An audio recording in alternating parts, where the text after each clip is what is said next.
Yo, yo, yo, what is happening, party fucking people?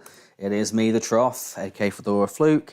How are we all doing tonight? I'm not in my usual house, as you may be able to see, as you may be able to notice. I'm actually at my mum's house because I'm going to do coverage of the protest on Sunday. So I am now in her living room. I've got my laptop. I've got the Osmo Pocket 3 camera. Hello. And yeah, I've got my little clip-on mic as well. So everything should be pretty smooth sailing. The first thing I want to talk about tonight will be, of course, the Brown and Buckingham thing, because he's come back and made a post absolutely mogging Purple Parry Gaming. Absolutely mogging Purple Parry Gaming, who said he was never going to return, who said that he was a scammer. And he's come back and just blown him out of the water. Just BTFO. BTFO to Parry. So I guess we'll just get crack straight on with that, really.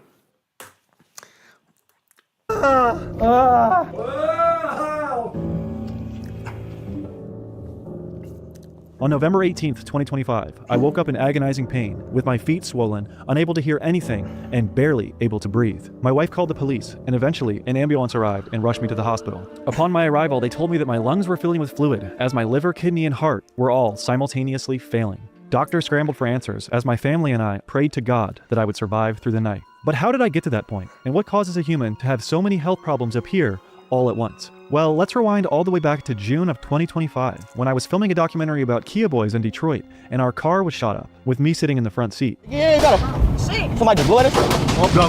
Somebody won at this bitch. Someone shot at us. Yo. What the fuck? And this set off some pretty intense anxiety and insomnia that would Which, no shit, of course it did. That sounds fucking horrific, man. Fuck me. linger with me for the rest of the year. The next video I filmed was at the Shambhala Electric Dance Music Festival, where I had what I would consider a mental breakdown of sorts. I'd never been to an EDM event before, and after days of camping on the floor and the bass slamming my head, preventing me from sleeping, I actually had to leave the festival altogether and stop filming. After Shambhala, I began the Right, everyone has jumped on that immediately and was like, oh, that handshaking thing, it must have been dark drugs, he must have been doing drugs. I'm not so sure, yeah, or Wagwan Viper, I'm not so sure that's necessarily the case. Like, yeah, sure, it can look like that. On the other hand, if you've not slept for days, and there's a constant doof, doof, doof, doof, doof, doof, doof, doof, doof, ringing through your head and your ears and shit, I think that is going to manifest in in you having some tics, like shaking your hands and rocking back and forth. You know, I think that's a pretty reasonable thing. I think everyone jumping on it immediately saying, "Oh, it must be drugs." I think that's wrong. Oh, there's already a problem. Great, I love that. 1 second. Why is the SSN not showing?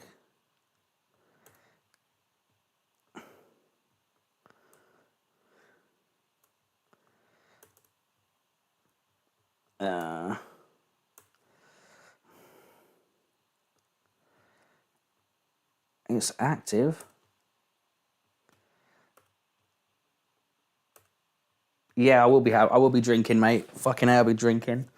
I just want to fit, but there's some reason the SSNs are not showing, and I've no idea why.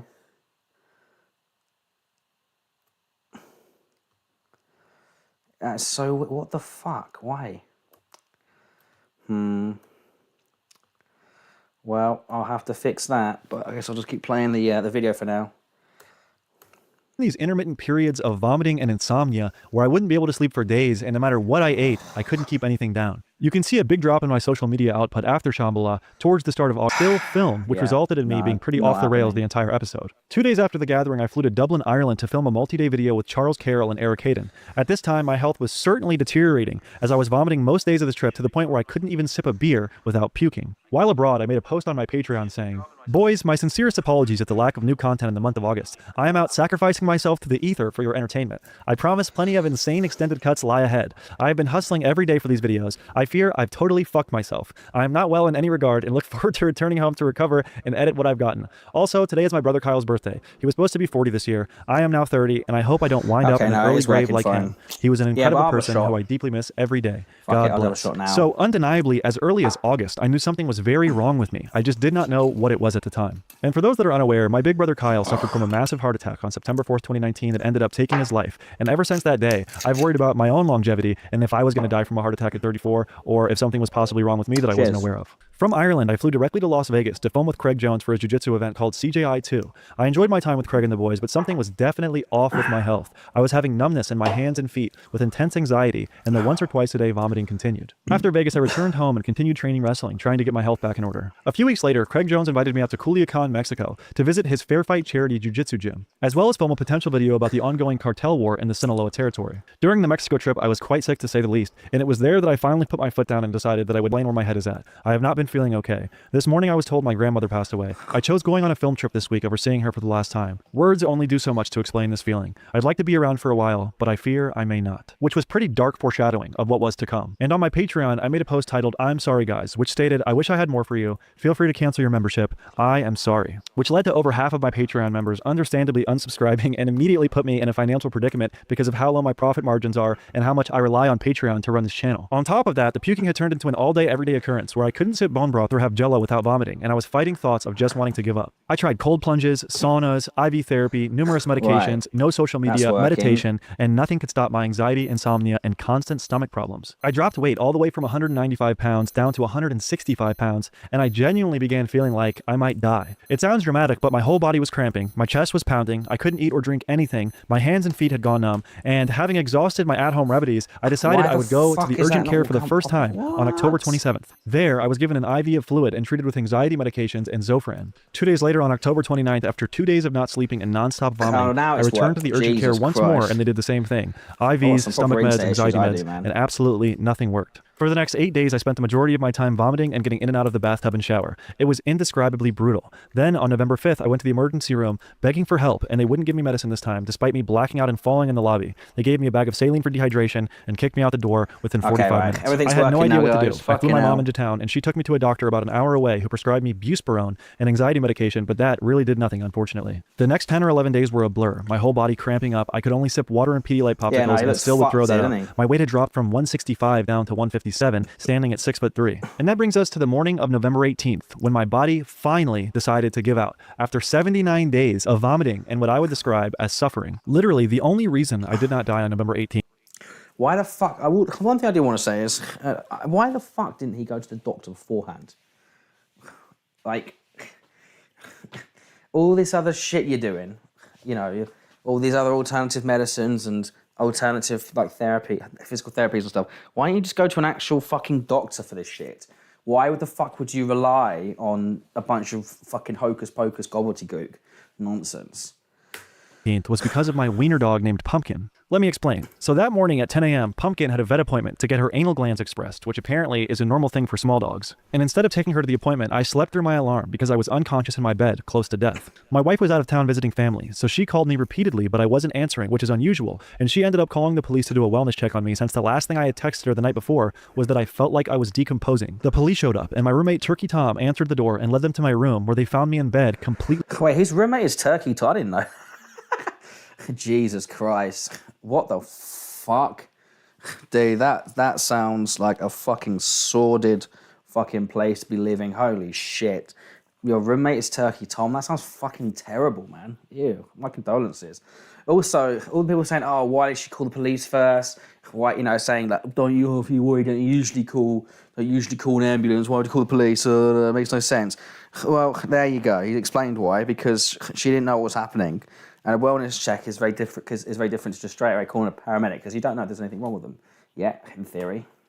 Delirious. My feet were extremely swollen, I was totally deaf in both my ears, and the bathtub had been left running overnight. Tom helped me into his car, not yet knowing the severity of the situation, and drove me to the closest urgent care. There, I go inside, but was so disoriented that the receptionist asked Tom if he was my caretaker because she thought that I was mentally handicapped. Apparently, I was rolling around on the pavement outside and couldn't even remember my birth date. They brought me back, and very quickly they knew something was severely wrong with me, so they called an ambulance to bring me to the local hospital. When I arrived at the hospital, they took my vitals and discovered my blood pressure was as low as 76/48, which is potentially truly fucked. life-threatening. On top of that, they put me on a scale, and I weighed only 150 pounds at 6'3", having lost over 40 pounds in under 3 months. They did some blood work and ran some tests on me, and I ended up finding out I had a long list of health problems, including sepsis with acute renal failure, also known as kidney failure, an acute kidney injury, pneumonia of both lungs, acute liver failure, with my blood test showing my AST standing for aspartate aminotransferase, which is a liver enzyme that is normally between 15 to 48 units per liter, with mine coming in at a ridiculously high 2,809, over 58 times higher than the highest healthy range, which is extremely high, as you can tell, and considered potentially says, you at a hotel or home? Never seen a living room. No, I'm sorry. I'm staying at my mother's house for the weekend because there's a protest I want to see and film on Sunday, which is in this town. So I'm in my mum's house for this weekend. Life-threatening, indicating severe damage to the liver. I also had acute pancreatitis and hyperkalemia, also known as unusually high potassium levels, with mine measuring at 6.3 millimoles per liter, which can be surprisingly dangerous by itself. A toxicology test was performed to rule out me having any harmful substances in my system on both October 28th and November 18th, with me coming back positive for cannabis and benzodiazepines, as I had a prescription for anxiety medication and was smoking marijuana in a futile effort to quell my waning health, but I came up negative. Okay, so let's be fucking real. So when Parry's going, oh, he's a druggie, bro. He was fucking, what's he doing? What did they say? Marijuana, so weed, and Valium, was it? Like, or some sort of benzodiazepine. Mate, you don't get these. The kind of illnesses you have don't arise from using either of those. So this whole thing that he got fucked up just from chronic drug use is absolute bullshit. For every other substance. Despite what some people have theorized, my health problems were not caused by substance abuse, as I never drink alcohol off camera and have very rarely in the past 15 years used any substances besides marijuana off camera.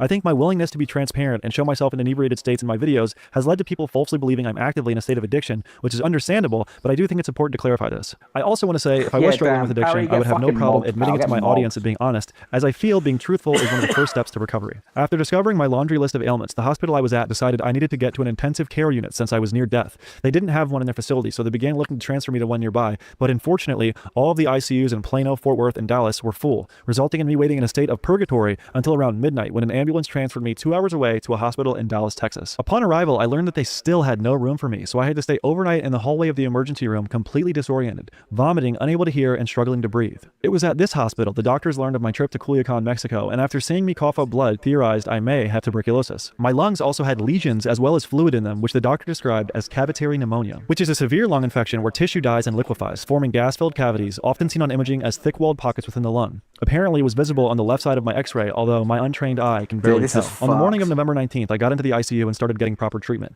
Because they thought I may have tuberculosis, they placed me in a negative pressure room designed to stop the spread of my possible infection. In order to rule out me possibly having tuberculosis, they had to test me 3 separate times, and that process involved sticking a tube in my nose, down my throat, and directly getting a sample from my lungs, which was a terrible experience, to say the least. Just look at this video. Here we go, bro. Just kind of slow, bro.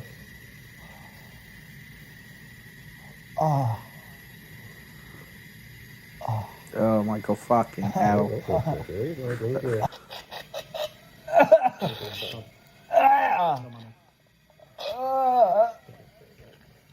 Trying to get down into his lungs, so it's been caught in the throat. That's what it's doing. That is fucked, man.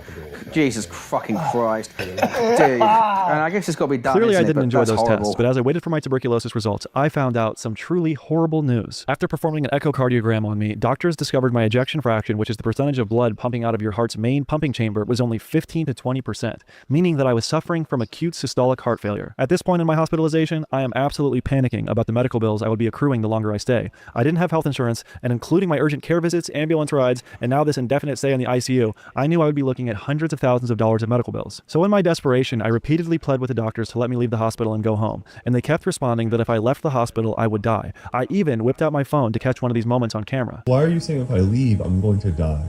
We did the echocardiogram of your heart, and it's very poor. Oh, come on, man. Don't, listen, I understand So we need to figure out why it's being worried about poorly. debts and all that sort of thing. So there are a lot of things that I really do need understand. treatment, and if you I really do understand him being worried about dying and this sort of thing. But dude, no amount of wanting, no, oh my god, what the fuck?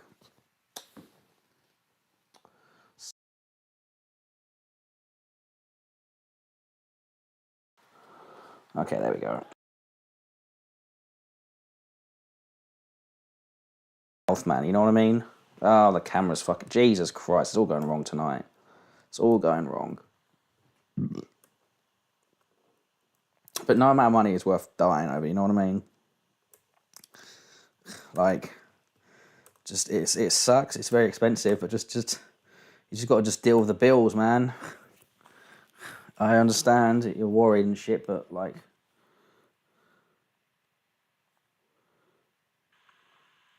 But no amount of money is worth dying over, you know what I mean? Okay, now the mic is still working. Okay, that's fine. You know, like, you just have to just put up with it, I guess. I mean, why the fuck... He should have had insurance in the first place. He's definitely wealthy enough to have been able to get a decent amount of insurance. Like, I feel like he's been a bit foolhardy here. If you go home and not do anything about it, then the outcome will not be very good. Yeah. So, I mean, I don't know how else to tell you this. After this moment, I remember thinking, holy shit, I can't leave the ICU even if I wanted, and I was really panicking about not having the money to pay for my treatment. I remember a doctor coming into the room and telling me if I wouldn't have came into the hospital when I did, I would have most likely died. Your heart was in bad shape. Your liver, your kidneys, your breathing, and your blood pressure was super, super low. It was just constantly like, if you wouldn't have came in, it would have got so low where you probably would have lost your blood pressure and died. I had 3 different IVs in my arm for the entire time I was in there and was getting my blood drawn for tests every few hours. Each day they stayed in there, they began to hurt more and more. They kept having to switch the locations because they would clog up and not let anything go in or out of them. Besides IV medication, I was also on a long list of oral medication, so many that I really couldn't keep track of it. As the hours dragged on, my condition was not improving. It was getting more and more difficult to breathe, and on November 21st, I tweeted out, "In the ICU, my heart is failing, my lungs are failing, my liver and kidneys are failing. Things are not looking good, my friends. I love you guys." I remember it feeling like I was drowning during this time, unable to breathe. None of my ailments were improving, and it was so hard to sleep in the ICU. They were always poking you with needles, there was constant noise throughout the night, and it seemed like my IV machines were always having some kind of problem. You could hear patients screaming, and sometimes even family members of the deceased crying out. I sincerely felt like I was never going to get out of that place, and that I would most likely die in there. So after talking with my family, we came to the conclusion that because I had no health insurance, these medical bills were going to be nearly impossible for me to pay, even if I spent every dollar I had. On top of that, it was clear I was not going to be returning to work anytime soon, and in the situation that I died, God forbid, I would need to provide my wife some financial aid in taking care of our baby. So I made a GoFundMe along with this video telling people about my situation and asking for help. In this video, you can see I have a puppy pad behind and under me, and I'll tell you why.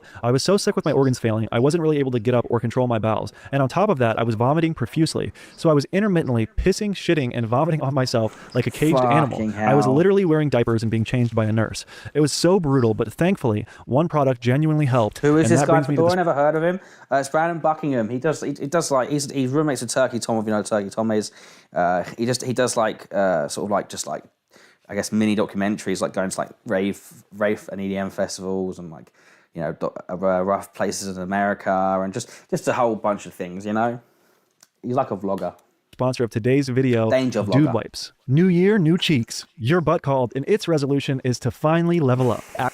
Through life and join the Dude Wipes movement. There's nationwide. Thank you, Dude Wipes. Anyway, so I made this GoFundMe, and to my absolute shock, the video immediately exploded. The community rallied behind me, and it ended up trending on Twitter and getting tens of millions of views across all platforms, which was by far the most love and attention I've ever received in my 6-year career as a content creator. My goal was to raise $75,000 to help with the medical bills and expenses, and it reached that goal in just hours, which was truly unbelievable to me, and I can't thank you guys enough. Over 10,000 hardworking everyday people came forward to show me financial support, and I sincerely cannot thank them enough. I also want to thank all the creators that helped me spread the GoFundMe and those that donated, such as Mr. Beast, Europa.com, Isaiah Nichols, Jadon Adams, Sam Hyde, Tommy G, Mams Taylor, and many, many more. Even if you prayed for me, I want to express my deepest thanks for caring, as I believe the power of prayer genuinely contributed to saving my life. Unfortunately, aside from the success of the GoFundMe, there really wasn't any good medical news for a few days, but eventually I got an official diagnosis and my body began responding to the medicine. That diagnosis from the doctor was that I had sepsis pneumonia, which in my case was a bacterial infection that got into my lungs and eventually my blood, causing my liver and kidneys to fail along with permanently damaging my lungs.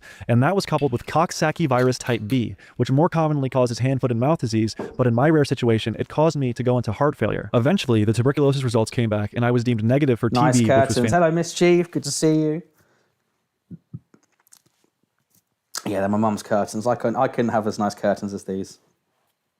Fantastic news. After several days, the blood tests began to show my liver, kidney, and pancreas were improving and seemingly on their way to returning to normal. Despite this, the doctors told me that I could not be released from the ICU until my heart showed some kind of improvement, which so far it had not. Also, I was still vomiting and in terrible stomach pain. I honestly feel bad for the patients in rooms near me that had to hear my screams of agony. So at this point, I clearly didn't feel that good, but my condition had stabilized and I was just playing a waiting game. Eventually, one of my echocardiograms came back with good news thanks to the medicine I was on. It showed my heart's ejection fraction had increased from 15 to 20% all the way up to 35 to 40%, which is still in the heart failure range, but good enough of an improvement for me to be moved out of the ICU into the PCU and eventually released from the hospital. I remember my first day home from the hospital, I was so incredibly weak and disoriented. I could barely walk or move my arms. To document my recovery, I began trying to film a video journal of sorts. I don't know how I look, but I'll tell you, I've never felt this weak in my entire life. How does my body look, Mom? Thin. I feel like I can barely lift my arms. There we go. I've got everything fixed now. I guess when your heart isn't beating, you're so incredibly weak. It feels like crazy. I just wanted to record this to have a video diary of my first day back home. I feel really weird. I don't know if you can see my pupils. I almost feel like I'm hallucinating, but yeah, really thankful to be alive.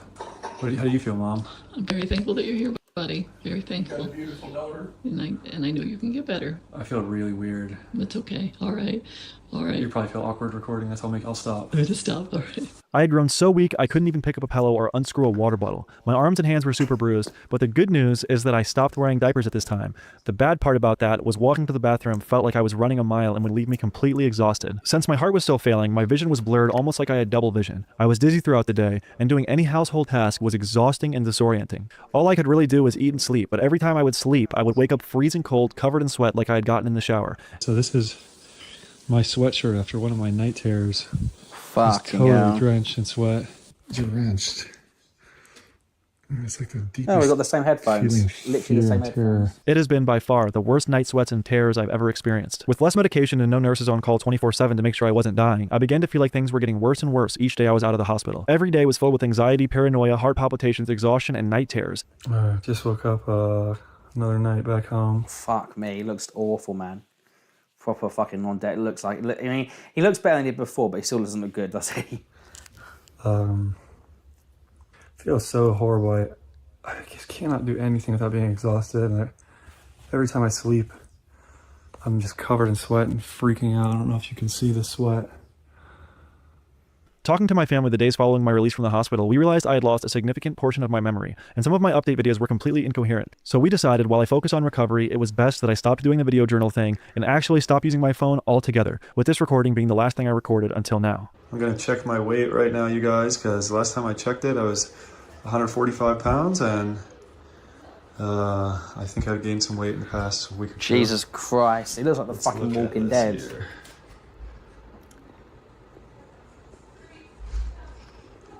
147.8. 6'3", 147 pounds is the lowest I've weighed since I was 14 years old, so I began focusing on trying to eat more. My cardiologist recommended that I go on walks to help strengthen my heart. At first, I could barely walk to the end of my driveway or lift my arms above my head, but day by day, I became able to walk down the street, brush my teeth by myself, eventually walk around the block, pick up a pillow, and now I'm at the point where I can walk for an extended period of time and do everyday tasks with my arms. I remember how bad it felt. For weeks after I got released from the hospital, I would try to pick up my daughter and would be physically unable to. And I'm pleased to say that I'm now able to pick her up and carry her for multiple minutes. I am recovering little by little, day by day. My liver, kidney, and pancreas are all fully recovered back to 100%. I'm no longer vomiting regularly for the first time since July of 2025, and I have gained 15 pounds since my release from the hospital. The not so good news is that my lungs have permanent damage to them, and according to my most recent echocardiogram, I am still in heart failure, leaving me feeling pretty bad most days. The doctors say I will need to take 3 different heart medications for the rest of my life: spironolactone, losartan, and metoprolol. I was hoping to give an update that my heart had totally healed, but the unfortunate reality is that I very well may be dealing with heart problems for the rest of my life. A lot of the problems that come with heart failure, like dizziness, exhaustion, numbness in my extremities, and blurry vision, make it pretty difficult for me to edit my videos. He's fucked, dude. He's got to fucking pray that being a fucking influencer works out for him forever, because there is no chance in hell he's ever going to be able to work a proper job, man. Most likely. I think it would do him in, to be honest, if he tries, which is sad. It is sad, but what can you do, eh? Use social media, and do my job, but hopefully in time these symptoms will go away. The recovery process has had many ups and downs. Just a few weeks ago, after planning a birthday party for my 1-year-old daughter, I woke up with extra blurred vision and a terrible migraine. I got up and began helping set up the birthday decorations, and not long after, I became so dizzy I vomited and was stuck in between the bed and bathroom the entire day, totally missing out on the celebrations. Then, on New Year's Eve, I had such a vicious migraine, I was pretty much unable to leave my bed the entire day. I truly feel like I've aged 10 years in the past 3 months. I'm even getting white hairs in my beard if you look closely. You don't realize how much you take for granted in life until it's all taken taken from me. For months of this year, I was incredibly depressed, even asking for death at times, and when God gave me what I asked for, all I wanted was a second chance at life. And that second chance is why I feel like I am truly blessed. You know, when I think about my brother Kyle, I feel so sad that he never got a second chance to live. He didn't get the privilege of having heart failure, almost dying, and making a miraculous recovery. He just had a heart attack and was gone forever. I got to see how much the world loved me and get a taste of what it would be like to lose everything. So I don't look at this whole situation and feel sorry for myself. I view it as one of the best things that could have happened to me, a chance to give me some much needed perspective and have another opportunity to live my life to the fullest. It is a blessing to be on this earth. This whole situation has deepened my belief in God and Jesus Christ, and it has made me so incredibly grateful for all the amazing people I've got to meet along this journey. So what's next for me? Well, I'm not medically cleared to travel, and I still need to focus on my health, so I won't be filming any of my regular content anytime soon. But thankfully, I have a lot of pre-filmed videos on my hard drive ready to be edited, so I'm going to be staying home for the foreseeable future, editing videos I have filmed over the past 4 years, content from Japan all the way to Amsterdam, collaborations with JonTron, Wendigoon, Meat Canyon, and Babytron, to name a few. As y'all will see in the months to come, in many of these videos, I am partying, being wild, and generally just not taking care of my health, and it's important to note these videos were filmed prior to 2026. Until I say otherwise, I am not going to be on the road. I am just going to be at home, taking care of my health, and editing previously unreleased content. If you want to see what could potentially be the craziest video I have ever filmed, and you know I do not say that lightly, one that I have been sitting on for a very long time, it is available now exclusively on my Patreon. It's a video where I document car thieves breaking into vehicles, stealing them, and going on joyrides. In this episode, I document them stealing multiple cars, going on a high-speed chase from the police, crashing cars, and we even get shot up while I'm sitting in the front seat of a car, ultimately cutting the engine block off and making us dash from that vehicle into another one and go on an escape. It's the video I talked about earlier in this episode that was so intense it caused me a bunch of anxiety, insomnia, also probably dredged up some feelings from the Chicago shooting or the DC shooting or the O Block shooting, and yeah, it's intense. So if you want to watch it and you want to support me, it would really mean a lot if you go on over to my Patreon. Anyone who unsubscribed, resubscribes, I'm going to be consistent on there. I'm going to be posting stuff, and just help me keep the channel alive, because right now your boy is in a rough spot. Oh yeah, and for anyone wondering, I got my medical bills from the hospital, and the largest bill is literally $362,000, with the total cost of all the bills combined being around $450,000. So your support on Patreon will be very, very appreciated, and I'm going to keep the GoFundMe open until I'm able to pay these bad boys off. Also, any advice in doing that would be greatly appreciated. In conclusion, from the bottom of my heart, I want to thank all of you for watching my content. Thank you to everyone who donated, and thank you to everyone who prayed for me. I am beyond grateful to still be here. Cool. Well, I'm glad to see that you guys doing better. I think Parry and the like were way too cynical, way too harsh on the guy, trying to act like he was a scammer or something ridiculous like that.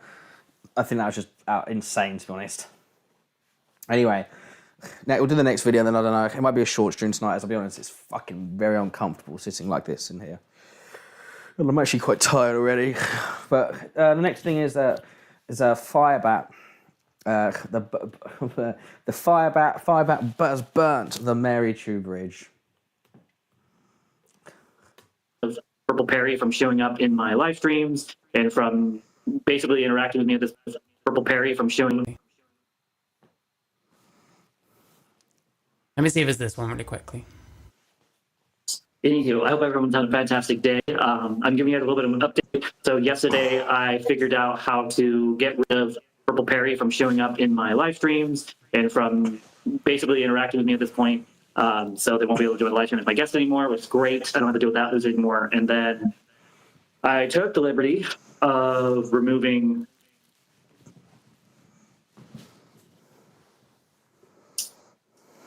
I removed a couple more people. And I know a lot of you have seen, especially recently, interaction between me and Marychu and Femyoys and other people on the internet. Truth is, I decided that I want to take my channel back to where I was going with my channel, which was a positive vibe, friendly, no drama interaction. And but, you know, very quickly, I have a mouse. Oh, it's right here. Never mind. That's fucking A. That saves me. I'm still at walk.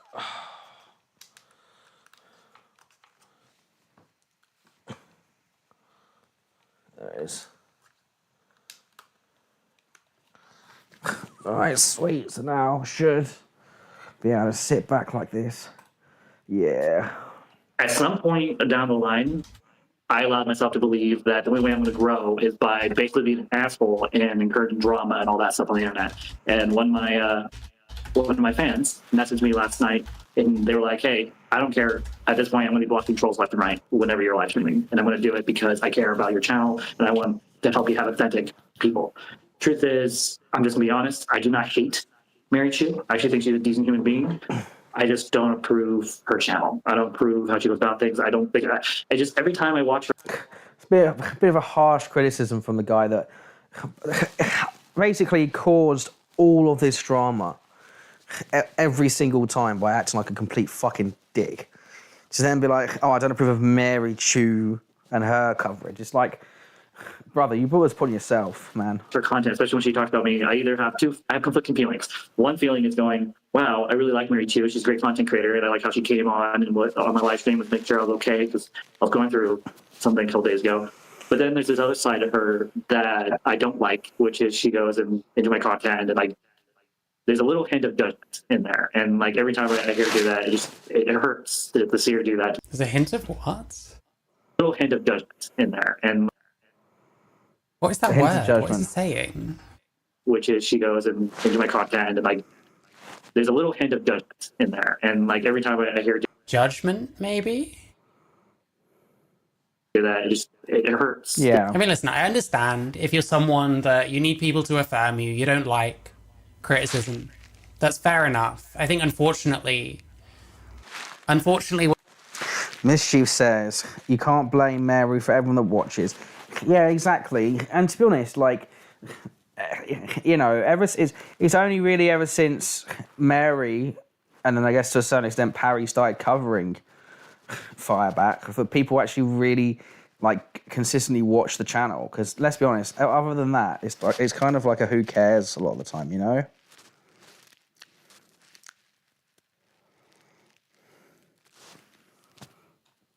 what's happening is, I think I wish I put this to him. Like, I get a lot of shower thoughts. I don't always think of things in the moment. I wish I kind of put it to him that he is sharing an insane amount of personal information on the internet. And people are going to have questions, especially when it's the nature of what he's been saying. I'll see if maybe he wants to talk like one more time so I can at least maybe stand up for myself. I think that would be fair, but it's obviously, I can't force people to.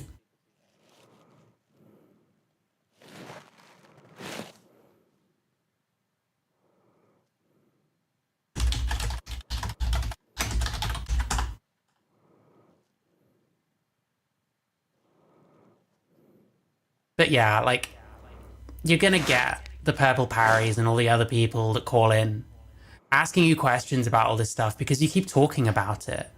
So they...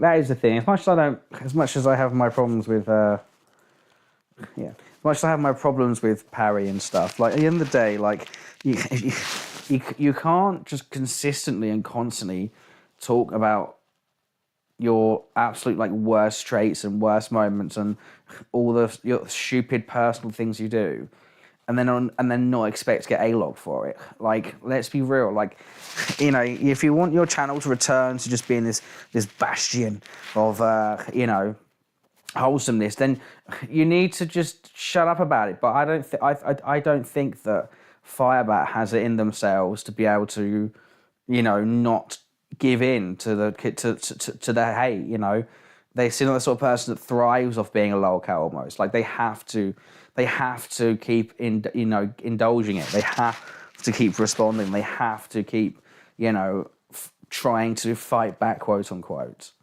You know, I think they like the attention too much, and they like being, you know, in the sense of it all way too much to be able to just give it up and put it behind them, because they must know that deep down, the moment they stop, you know, being overly personal or talking about, you know, the shitty things they've done, or, you know, engaging with the drama. The moment that happens, no one's gonna give a fuck about his content. Let's be real. No one cares about Firebat's Minecraft builds. No one cares about Firebat's, you know, like after work vlogs where they talk about their work day. No one gives a shit about these things. I think, well, if he's going to talk about it, then he's willing to discuss it with me, you know? It's a fairly natural thing that people are doing. I know, I'll have to have a word with him. I'll send him a Discord message if he hasn't blocked me or anything. And if not, like, well, whatever. I'll still be here. I'll still be watching, because whatever happens, this person is having a child one day. It's gonna be interesting, at the very least. And, well, the other thing is, now I feel less bad about posting my footage of watching him say the N-word over and over. Like, you can say that I'm being judgmental of you. No one has ever, with the little amount of provocation that it took this person, no one has ever gotten me to say the N-word even once, much less 10 times over and over, you know? Did the seer do that to my content? Well, he removed me from the Discord channel a short while ago. It was before we talked.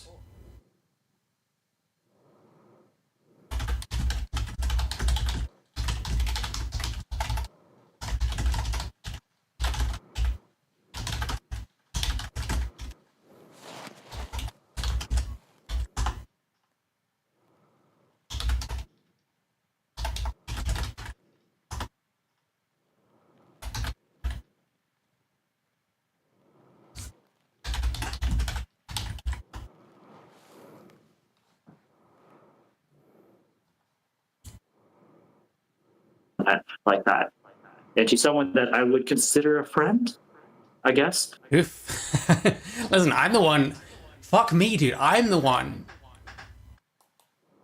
I am the one getting mixed feelings here, mixed messages. Have I ever said nibber? I've said nibber, yeah. Someone told me off for it once. It doesn't make me stop doing stuff like that, but I it's not really something I say very often, and I don't say the N-word, so. Being serious, Parry linked the call-in link because he wanted people to call him, but instead, no. True. So fucking true. Let's be honest. Like, again, let's not try and pretend like Parry is like some innocent bastion of journalism. Like, he's a fucking troll, and he knew what he was doing. Like, at least with Mary, it was an approach that it was a balanced and reasoned approach. You know, it wasn't just an exercise and just completely ripping the piss out of him like it is when Parry does it. Brigading. Yeah, I mean, listen, like, people like Parry, they've got their own shit going on, whatever. I'm not condoning any of that, but that's not me, is it? And the thing is, at the same time, this guy was telling people to go harass Parry. So they're doing it to each other. At the very most, they're as bad as each other on that regard.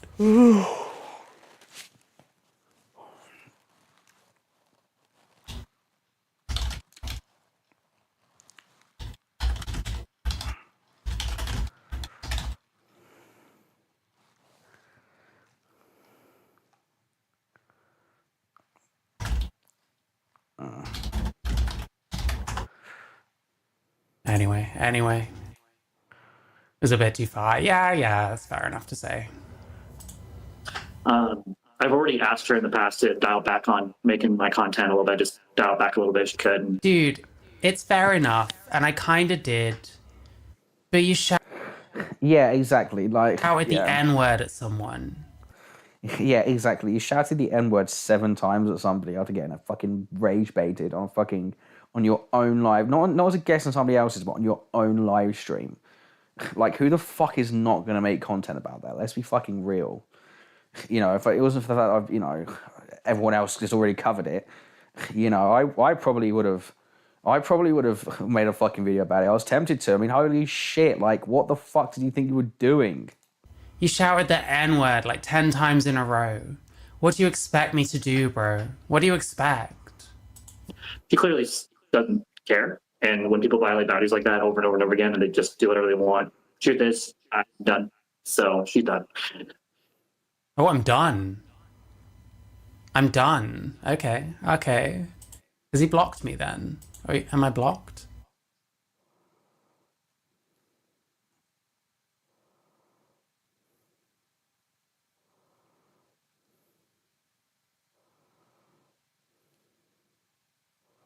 I guess I'll try messaging him. I was going to message you about someone I thought was a mod in his channel, but I was actually wrong about that, so I'm glad I didn't. I know, man. I'm done. There you go.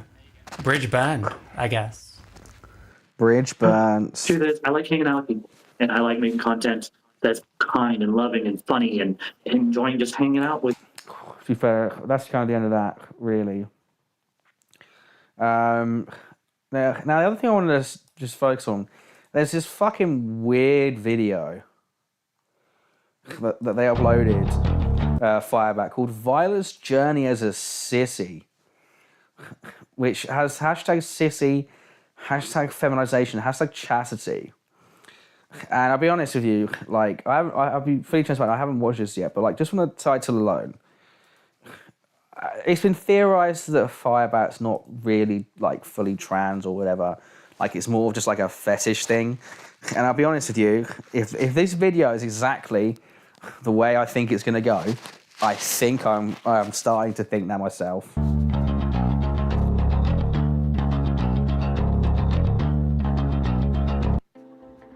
Hey guys, welcome to my YouTube channel. If you haven't already, like, share, subscribe to my channel, and be tuned for more content. I make content every day, whether it be Minecraft or other things, but not the point of this video. So I'm going to go into my journey a little bit. I feel like every time I make a video about this, I'm a little more deeper, a little more transparent, a little more honest than I was the last time.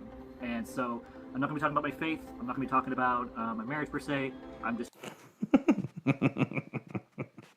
I also find it funny that literally, like, you mention your faith and your marriage in the prelude to you discussing your fetish for 19 minutes. Talking about me and my feminization journey and how it's been going.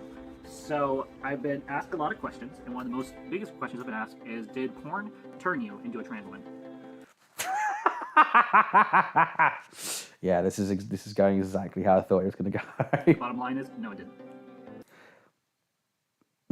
I don't know, Firebat. I don't know. I'm not so convinced on this one. But it did help me. It did help. Like, fucking what? What? Come the fuck on. Come on. Come on, Firebat.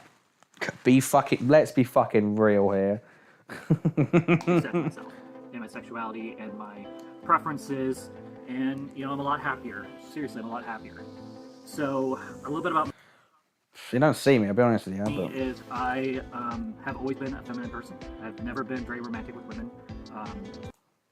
You've never been really romantic. You've never been. Hang on. Whoa. Fucking rewind for a second. Hang on. I've never been very romantic with women. You've never been very romantic with women, despite the fact that all of your previous long-term partners have been women, and you're married to a woman. But I literally married to a woman, have a child on the way. Other than that, though, not very romantic with women. Apart from the fact that all your exes are girls, women, and the fact that you're married to a woman that you can have a child with, except from that, you've never been very romantic with women. What the fuck does that... How the fuck can you say that with a straight face? Who the fuck are you kidding, Firebat? What are you talking about? There's moments when I am romantic. I won't lie, I'm not no romantic. But there are times where I am romantic. And the truth is, I have a hard time relating with women. What the fuck? I'm sorry. Whoa. I'm sorry. That's a bit of a fucking tell there. I'm not a transvestigator or whatever the fuck they call them, right? I'm not trying to come across that way. I do apologize if I do. How the fuck, though, can you say that you're trying to transition to being a woman? How the fuck can you say that you're a trans woman? You know, you're in the process of transitioning. How the fuck can you say it with a straight face and then say you don't relate to women? Because surely a huge part of transitioning is that you innately relate to women, so much so that you feel like you are one yourself. What the fuck are you talking about? Long story short, I was really abused as a child. So a little context about me sexually. I know for a fact, mentally and physiologically, I was born a male. Always have been, always will be. That's a fact. Okay, fair enough, reasonable. Whether I like to accept that or not, doesn't matter. It is who I am at my core, and I have accepted that. But here are some physical evidence to kind of, this would be very NSW, FW, so if you're under the age 18, you'll be watching this video, get off. Oh god, I'm worried about what the fuck they're going to say next. Some really deep stuff that I know a lot of people are going to not like. I know trolls are going to eat up alive, and I know a lot of doxers on the internet are going to dox you for this. But the truth is, I don't care. Yeah. I think you do. Or at least I think you should care. At least care a little bit more than you try to pretend like you don't. I think you need to maybe not tell us quite literally everything. So let's get into this. So my sexual journey from male to female actually started when I was 12 years old. I had been, this is right before I hit puberty, like as I hit puberty. So I already had fucked from the very beginning. So before anything sexual, I enjoyed wearing women's clothes. Always have. And so one day, I had one of this dolphin. Amazing angle, says Darkbringer. Yeah, thank you. I know it's. this is me being the laziest I've ever been in my fucking life. It's because I'm a bit drunk and it's just like I can't be asked to. It's really uncomfortable to fucking sit up on this sofa. Like I don't care. It's like everyone knows I'm fucking fat, so I don't think I'm giving the game away too much. But yo, if you've just come in, Duckbringer, there's already some of the things the Firebat have said are fucking mental. The best one being, despite the fact they're transitioning to be a woman, they're transitioning, right? You know, MTF. They said they've never really related to women, or how, right? Which is like how surely a huge part of being trans is relating to the sex you wish you were. And then they also before they said that they've never been that romantic with women, despite the fact that all of their previous romantic not like sexual but like romanticism, partners have all been women, and he's married to, and they're married to a woman and they're having a child. Like they're what the fuck already just insane. Maybe a 11-year-old would, try to on this thing, jumping off this bunk bed. And it kept falling underneath me. I was like, I need something to hold this to my body while I inflate it. And for some reason, I decided, oh, my sister's one-piece swimsuit. That would be perfect. Let's buy it. Let's go steal that. I thought it was okay to do so, and my mind and I went and stole it. Put it on with the dolphin, inflated it, jumped up, I was enjoying myself. At one point, I jumped way too many times and had my very first orgasm that I've ever had. Right, Firebat. Again, this comes back to you don't need to tell us everything. I don't think we need to know. How the fuck am I even going to say this? I don't even want to say this because I don't usually care about TOS. I think I do care about TOS, or this being clipped out of context. I'm going to be very careful when I wear this. I don't think we needed to know about you cross-dressing as a preteen and having your first wet dream. Fuck me. Why the... Oh my fucking god, why the fuck would you tell us about this?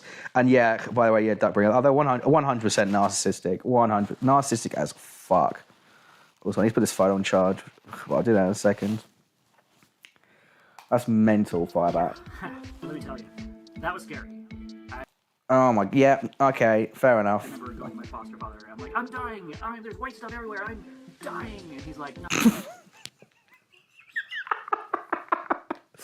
I mean, like, I get it. Like, if you weren't, given the proper lesson, if you weren't given the proper lessons in life, yeah, I can imagine that would be fucking scary. You didn't know what it was, but like, dude, why the fuck are why are you telling us this?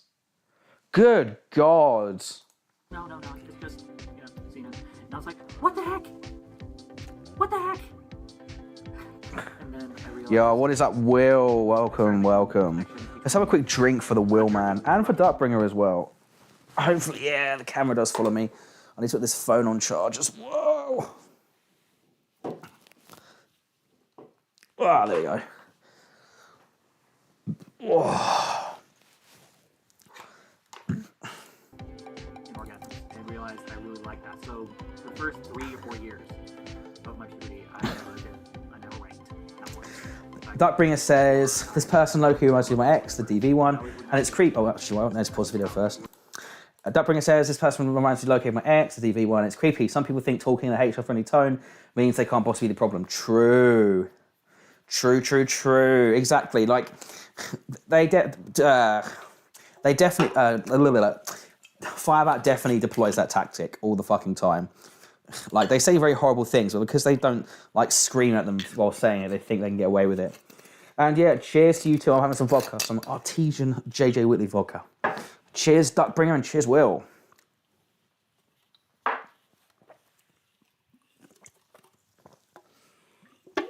All right. Let's get back to listening to Firebat tell us about their journey into citydom. Which, by the way, their words, not mine. clothing more, so I would wear my sister's swimsuit or clothes underneath like whale clothes. And then one day, I was going about the house on a normal day, had the swimsuit underneath my clothes, and my foster mom called me through a bedroom. And she was like, "Why are you wearing underneath your clothes?" And I said, "My business." And I refused to take off my shirt and shorts without wearing panties. At one point, she called in 3 of my older sisters, more heavy set, to pin me down and take my shirt off. Jesus fucking... That sounds horrific. I'm sorry you went through that, Firebat. I'm genuinely sorry that you went through that. That doesn't sound good at all.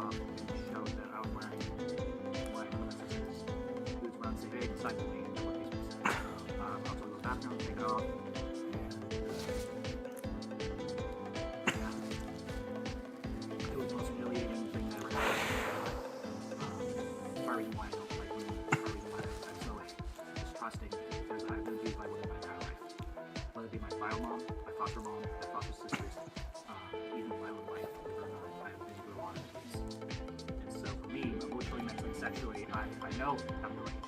I didn't get attached to pornography until probably sophomore year of high school when I actually started watching it. How are you? What's that? You're 14?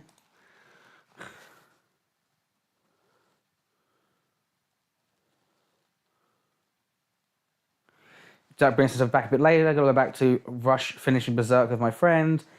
Drink some water, have fun. You too. Thank you for stopping by. Duckbringer, much appreciated. But yeah, this is fucking, all this shit's weird as fuck. So I wasn't watching it. I was stupid. I would go to the library and I'd print out these DeviantArt Blueberry Girl artwork, take it home, and I would rub it. And that was porn for me.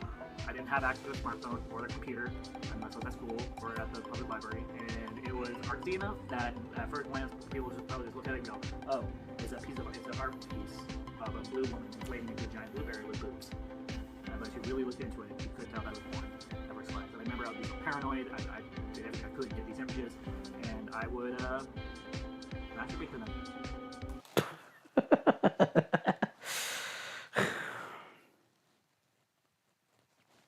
You can't hear him because of the Wipeout soundtrack, 90s trance. Yeah, that's why I've had to turn the volume up on my headphones. I can hardly fucking hear over the bloody music at all. Then, around sophomore year, I was going to juvie a lot at that point, so I was at juvie most of the time. So I was isolated, I was low. Damn, I didn't know Firebat did time. Holy shit. Firebat's a fucking hardened criminal. Ah, fuck. Where were we? No, where were we? Like, what are you going to make the clothes? And I said, and I print out these, unless you really looked into it, you could tell that was porn. That was fun. So I was paranoid. I did everything I could to get these images, and I would masturbate to them. Then, around sophomore year, I was going to juvie a lot at that point, so I was at juvie most of the time. So I was isolated, I was alone, so I mentally went crazy. Long story short, I dealt with a lot of mistakes, assaulting and misdemeanors and a couple thefts. Like, I'm not proud of the stuff back then. Also the type of person back then, because of my PTSD from my foster mom and my bio mom, that if someone got on my face and pinned me in a corner, I would punch them in the face. Or break their arm with a plate. Or hit their head with an alarm clock. The list goes on and on. Right, so Firebat has a sordid history of being quite a violent person. That's not good. Most of my siblings, one way or another, either have a scar or has some sort of damage from doing stuff like that. And so, it's high school. High school's over. It was near the end of high school. I started experimenting with women and would try, and I just was really awkward. I couldn't penetrate a woman right, and I just couldn't get into it. And so at one point, I just stick to masturbating and slowly started watching pornography near the end. This is a fucking Greek. All this shit's a Greek fucking tragedy almost. My God, dude. The solution there was not to just keep watching pornography. That's like the worst fucking thing you could do. Like, every wrong decision's been made at every fucking step here. In high school, when I first got my very first piece of smart tech. So I was 18 when I first started watching actual porn. By the time I was about 19 and a half, I had moved to Olympia, Washington. I was into hardcore porn, sissy porn, hypno porn, transformation porn. Do you think? Dude, why the fuck are you making a video about this? Holy fucking shit, Firebat. Even by Firebat standards. And we're talking about the person that said the N word 7 times in a row while live. Right? So the bar's already pretty fucking low, you know? But like, Firebat, what the fuck are you doing? Again, why the fuck are you telling anybody this? Holy shit. Of it, I was into it a lot. And part of it was because I was isolated. Again, I had a smartphone, I was living with my foster sister, and I had nobody. I was alone. I didn't have a girlfriend, my family was 2 to 3 hours away, and I was literally in a town that I was unfamiliar with. So I spent most of my time either feminizing myself at home or walking. Until I got myself an Xbox and I started mixing that into it. So at this point, it had been about maybe half a year after moving in with my sister, and I had a black guy come over, and he used me, and it was the most amazing thing I had ever experienced.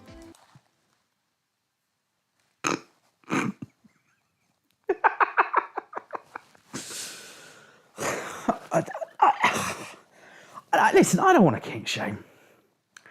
I really don't. Okay? You know? There's nothing wrong with sleeping with people of other races. I've done it myself. Believe me. But, like, the whole premise of this, like, at the very start, Firebat says, oh, you know, was my journey into becoming trans influent, you know, like, caused by pornography, and it's caused by pornography? And they said no. Which, fine. But it's definitely still a sexual thing, though. Because you said yourself, like, you know, you used to wear, you know, your sister's swimsuits and masturbate wearing them. Like, this has obviously always been, like, an AGP thing. And I don't usually I'm not usually the one to use that fucking term.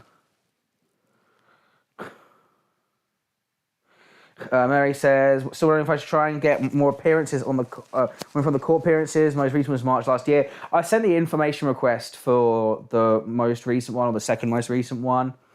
I had to like use a fake American address and a fake name and stuff, because you have to fucking be an American to get it, but I have my ways. But yeah, if you pre-witnessed the beginning of this, in this video, he has, Firebat has just completely fucking gone mask off. They started off by saying, no, you don't understand, that's not the case, that didn't happen. I wasn't influenced by pornography to transition, which that part of it exactly, right? But like at the same time, he was talking about how when he was 12 years old, he was wanking off in his sister's swimsuits while wearing them. So clearly, it's always been a sexual thing. He's obviously an AG fucking P, you know, an orgenophile, however you pronounce it. Like, that is so blatantly fucking obvious. Like, this whole video is the biggest mask off tell of all fucking time. It's actually fucking insane. Like, what did he just say? Let's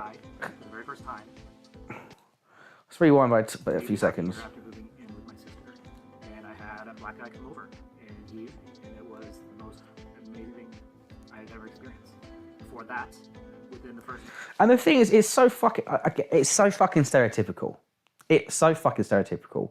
Like, this is, like, to a T, like, sissy porn shit. You know, banging black dudes, feminizing yourself. It's fucking textbook. And then to sit there and act like this isn't a whole... I'm sorry, but as the more and more I listen to this, I'm like, dude, your poor fucking wife. Either you kept this shit under fucking wraps and didn't say anything before you'd already got married and, you know, she felt like she couldn't escape or whatever. Or she's into it as well. And I don't think she is from the way she talks to him and stuff. So what the fuck is going on in her head? You know, she's probably thinking, who the fuck have I married here? A month or two of moving in, I had met with a guy for the very first time wearing a royal blue one-piece swimsuit, pink tights, and wore my clothes over. And I remember him and his friend picked me up, took me to his place, we were hanging out, and out of the blue, while he was showing me his weed area, his weed plants and all that, he just grabbed me, pulled me in, started making out with me. And I remember the feeling I had. It was so intense. I felt my legs shake, I felt helpless, I felt aroused beyond my imagination, and I wasn't. Also, this has got to be borderline TOS, right? I know it's nothing's being shown, it's just descriptions, but like, I mean, fuck me, this is This isn't like, you know, using like, you know, like when they say unalive instead of died or whatever. You know, this is pretty fucking flagrant language. And again, why the fuck are you telling us all this? Listen, I'm sure we all could be in some things that we wouldn't want, you know, the whole fucking world, you know, to fucking, you know, criticize us for. But that's why you wouldn't make, I wouldn't make a fucking, you know, 20-minute long YouTube video about it. Like, what the fuck is this? Who is this for? Who is this meant to be for? Like, at the beginning, they're like, oh, I bet the trolls have a field day of this one. Well, no shit. Who the fuck else, apart from the trolls, is going to want to watch this? Because you're not, no offense, you're not good looking enough for other people to get off to it. And it's not exactly like, oh, that's an interesting documentary to watch. It's just too uncomfortable for it to be like that. So again, who the fuck is this for? I wanted so much more. And so I ended up going with him into the... Marychu says, always heard his wife is middle as fuck and doesn't want anything to do with this side of him. Exactly. And that is exactly how I thought that's what I've always, that's the impression I've always got as well, and what I've, you know, picked up here and there.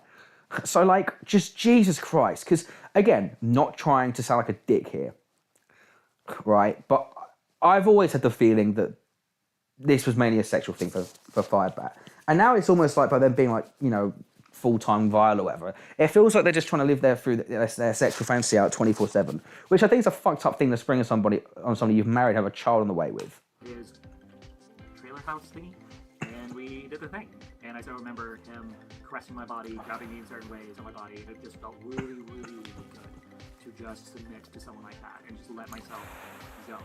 It was in those moments that I realized, holy crap, I really am not a man. I'm really not male. I really... See, that's a fucking... And bing, bang, exactly. That's such a fucking giveaway. What, you felt like because you were submissive in a sexual scenario of two other blokes, that means that I'm not a man. This means I'm not this. This is definitive proof that I'm not male. One, how fucking sexist of you. Let's be fucking real. That is an incredibly sexist thing to fucking say. Two, like, it just shows again. This is all just some weird fucking paraphilia. You know, whatever. You know what I'm trying to fucking think of. Paraphilia, whatever you want to call it, for him. It really. That's really how it fucking sounds here. Again, to mention again in the beginning. One of the things that Firebat says was, despite the fact they're supposedly transitioning, was that they said that they don't really relate to women. Again, how the fuck can you, you know, say that you are a woman if you can't even relate to them? I do want to be like a woman. I really do enjoy these feelings more than with an actual woman. And so it was within that next year and a half. If that's true, then why the fuck did you marry one? Holy fucking shit! If I was his partner watching this, I'd be fucking crying. I would be in fucking tears to know that my husband or girl or wife or whatever doesn't fucking have as much an attraction. Doesn't have as much an attraction to me. Holy shit! That I put that to the test. I got a relationship with a girl from Forks who I love very much still to this very day. We had dated for about, I want to say, a year and a half. Oh my god, and again, don't tell me. Please don't tell me you're talking about his ex again here. And during that year, I would see her maybe once, maybe twice a month for a week or for a couple days, just depends what was going on up north for her in Forks and for me down in Olympia. And I thought I was over that. It was just face. I purged clothes, but then I found myself wearing my girlfriend's clothes and wearing her dresses. And she knew about this. She was okay with it. So I was exploring myself as I was trying to self-discovery, you know. And it took her a little bit to kind of get used to it, but she got used to it. And well, next thing I know, she would be up there for weeks on end. I would feel like I was single, so I would cheat on her with men. They'd come over, they'd use me. Wow, you're a fucking piece of shit, dude. Holy fuck. I've never been quite so blunt as that about this sort of thing in my life before. You're an absolute fucking disgusting. You're a fucking scumbag. You're a piece of fucking shit. I am sorry. That is fucking reprehensible. To say that with a straight fucking face, and to we've not. They may claim in a minute, oh, I feel guilty about it, but they don't really sound like they fucking are. This woman you supposedly love, that you apparently still love to this day, you're also, you know, just casually and flippantly talking about the fact that you were constantly being adulterous towards her. Well, you clearly didn't love her that fucking much, then, did ya? Oh, I felt single because she wasn't right next to me. Go fuck yourself, dude. How the fuck could you do that to somebody? I feel guilty. I'll tell her about it, and we kind of went back and forth with this for about a year and a half. Oh my god, that's even worse. So you were constantly putting this fucking woman through emotional turmoil. Because you weren't telling her because she needed to know. Let's be real, you could have got away, I'm not recommending this, but you could have got away with it. But because you felt bad, you decided you had to burden her, put her through all this shit, and make her feel fucking bad, make her feel like a piece of shit, and then you go out and do it again the next week anyway, or whatever the fuck. So you clearly didn't feel that fucking bad. Man, fuck you, Firebat. Fuck you. Holy shit. To have the fucking brass balls to upload this as a fucking video as well. Just candidly talk about this shit. Until one day we both decided, sorry, let me rephrase that. She decided, no more, I'm done with the cheating, we're done. And I was like, okay. Except it wasn't okay, I was very upset, I was very depressed and angry about it. They call it meta, AGP's doing gay stuff because it's part of the fetish. Fair enough. Meant that much that I ended up stopping for a bit. Yeah, let's rewind a little bit. Except it wasn't okay, I was very upset, I was very depressed and angry about it. And then I ended up stopping for a while. Well, you were already depressed and very angry about it. You're the one fucking doing it. What the fuck are you talking about? Well, you clearly weren't that fucking upset about it because you kept fucking doing it. I guess losing her meant that much that I ended up stopping for a bit. And Well, here's an idea. Why do you do it in the fucking first place? Oh my god. then I went through, let's see, about age 20 through age 27, going back and forth, buying clothes, toys, chastity cages, you name it, wearing them, and feeling guilty, throwing them away, either within a week or 2 or 3 or 4 weeks, and then be done for months and months and do it again. And I did this for many years, while at the same time watching city porn, blueberry transformation porn, Blueberry transformation? What the fuck? I don't even want to know what the fuck blueberry transformation. What the flying fuck is blueberry transformation porn? Jesus fucking, what the fuck, man? Feminization porn, lesbian and latex, bondage porn, slave porn, drone porn. You think of it, I was watching it. And I enjoyed it because it helped. Right, so you're porn fucked. Let's be honest here. You are porn fucked. You are porn fucked. You are absolutely out of your mind porn fucked. Helped me accept these parts of me. At one point, I met my wife, she's a 85-year-old, aka Tanya. And I told her about this part, and I told her that I am a trans woman that would like to transition, but at this point in my life, I had convinced myself that I was done. I was not going to transition. I was not going to wear clothes anymore or makeup. I was just going to be a man, be married to Tanya, be a man for her, and just be okay and put that behind me. And then what happened was within not even a year of our relationship, I started wearing swimsuits again. It started all over again, except with her.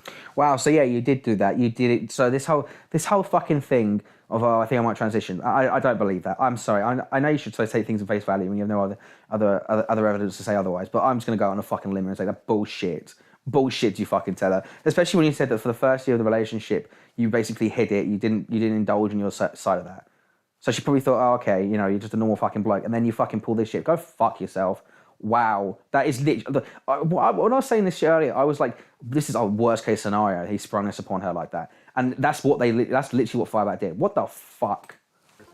Sarah, and I didn't cheat on her like I did Sarah, but I was wearing her clothes and all that. And she, at first, my wife was like, "You're a FEGG. Like, this is gross." Why? Yeah, no shit. I don't condone using that kind of language, and I don't condone having those feelings. But at the same time, why the fuck did you marry this? Why did you get married, for fuck's sake? Why would you get married? Good God. Why are you wearing my clothes? And then I was able to justify buying my own clothes, and then I started up the cycle of buying clothes and having them for a couple months and then purging. And then within a year and a half of our marriage, her and I sat down, she's like, you need to decide, are you going to transition or not? You need to decide who you want to be. After I struggled with not being like my foster father. And so around this time last year, I made a decision to start transitioning. You've seen me a couple times on live streams wearing my bralettes. Those were the very first pieces of clothing I bought when I started transitioning. I started off very slowly with bralettes and girls' underwear. Then I transitioned to shirts and pants, and now I evolved into outfits and lingerie, and then I evolved into dresses. So from around this time till about August. Now during this time frame, I was working at a motel, and I was confronted by a black man who was very, very interesting. Very interesting. And he kept asking for things and all that. And I didn't get the hint that he was trying to get me to come into his room to do stuff. But then I decided, out of desperation, to make an ad on Grindr for puppers and for money. Yep. Well, it's not really an ad, though, is it? You don't have... Listen, I have no comments about sexuality. I've used Grindr. You don't make ads, make accounts. You mean you changed your bio? You mean you changed your bio to something like BTM sissy looking for hookup, $50 and poppers? Is what you actually fucking mean. Yep, I went that far. At this point, we were financially really not doing well. My YouTube channel wasn't nearly as popular as it right now, so I didn't have as much support. Ooh. And things weren't very fun for us financially. Because my wife was working part-time. I was having a hard time finding a job. It just was not fun to go through that. And so this guy messaged me and said, hey, I'm in the same hotel as you. I would love to show you a good time and help you out. I also have puppers. And so, I was going to make sure my mic's still working. like, by the way, I'm the African American that's been asking for things all morning. And my heart immediately started pumping like really fast. And I felt this need to drop to my knees while I'm on the phone in a room cleaning it. But then I decided, desperation. I walked his door, heart's beating, the intensity, the drive, the desire. Yeah, no, work's still working fine. Good. When we finally did the thing, it was like that. It was done like that. And by the time we were done, I felt nothing but shame because I had cheated on my wife. The poppers and money. I ended up refusing said money because I felt that guilty about it, and I went to the next room. All right, webcam's working again. I cried. Well, no, why the fuck's the webcam not working anymore? My wife told her our relationship was over, and move on with my life, and I couldn't bear telling her the truth. So what happens is I leave work. What the fuck? Oh, dude. I can't be arsed. I was gonna just fucking use this one, I think. Break down crying and telling her that she on her with a black man. And of course she got angry, and rightfully so. But after about half an hour of me crying, yeah, I was gonna use this webcam for now. She realized that this is part of who I am. But it wasn't okay that I did. So she chose to forgive me. She chose to not leave me. She chose to show me grace, and that grace for me was just enough grace I needed to really fully comprehend how lucky I am to have such a beautiful woman in my life. Within a couple weeks, a month later, I started HRT, transitioning. I started watching not so much porn. Stopped for about, I want to say, 3 months-ish. And then my sex drive came back with a vengeance. Next thing you know, I'm watching BNWO porn, known as Black World Order porn. I started watching sissy porn, transformation porn. Serial killer as fuck beat. Yeah, I agree. My biggest turn on is also, can we just say again, and I don't want to sound like a fucking dick here when I say this, but I guess I'm just going to fucking say it anyway. He doesn't really, yeah. I don't feel bad about him, about him sound like a dick, because he is a fucking dick, right? But like, why the fuck would you, it's almost like a relapse. You've cheated on your fucking wife. You've cheated on your wife with a black man. You have a history of relapsing into sissy situations with black men. Why the fuck would you continue to then still engage yourself in situations where you are, what was Tiny pregnant when this happened? I don't know. Possibly. I think because it said it was about a year ago, so it can't have been. But again, why are you putting yourself in situations where you're again watching Black New World Order city porn? I swear that just seems to me like you're just asking to basically relapse yourself. That seems like a fucking terrible idea to do. To me, in my opinion. Yeah, I'm just. Oh my god, I'm just gonna stick with the fucking regular webcam for now. For some reason, the Osmo Pocket has glitched out. But yeah, no, this is fucking stupid. Firebat, you fucking suck. Oh, was that it? Well, that's it. Now with taking boudoir pictures of myself. Okay, here we go. Right, we're back to there. 3 months-ish, and then my sex drive came back with a vengeance. Next thing you know, I'm watching BNWO porn, known as Black World Order porn. I started watching sissy porn, transformation porn, basically everything to do with being me. And I think my biggest turn on is like chastity cages. So any porn that's about brainwashing me to wear my chastity cage as a good girl, I love that stuff to death. And so it got to a point again where here I am, 5.5 months later, on HRT, transitioning, wearing lingerie, becoming a diva on social media, accepting myself, and this was my sissy journey, as it were, my transformation, my feminization journey. And I don't look at porn and go, I don't blame it. I don't blame porn for making me who I am. If anything, I think you should. I think you very much fucking should. You wonder what race the kid will be, Tanya's revenge. Yeah, possibly. I wouldn't be... that would be fucking Kino. That would be poetic justice if the kid came out black. But... in fact, I'm not going to make that fucking joke. That's too dark even for me. But yeah, I mean, what the fuck is there to say, really? Good God. You know, like, what is there to be said about it?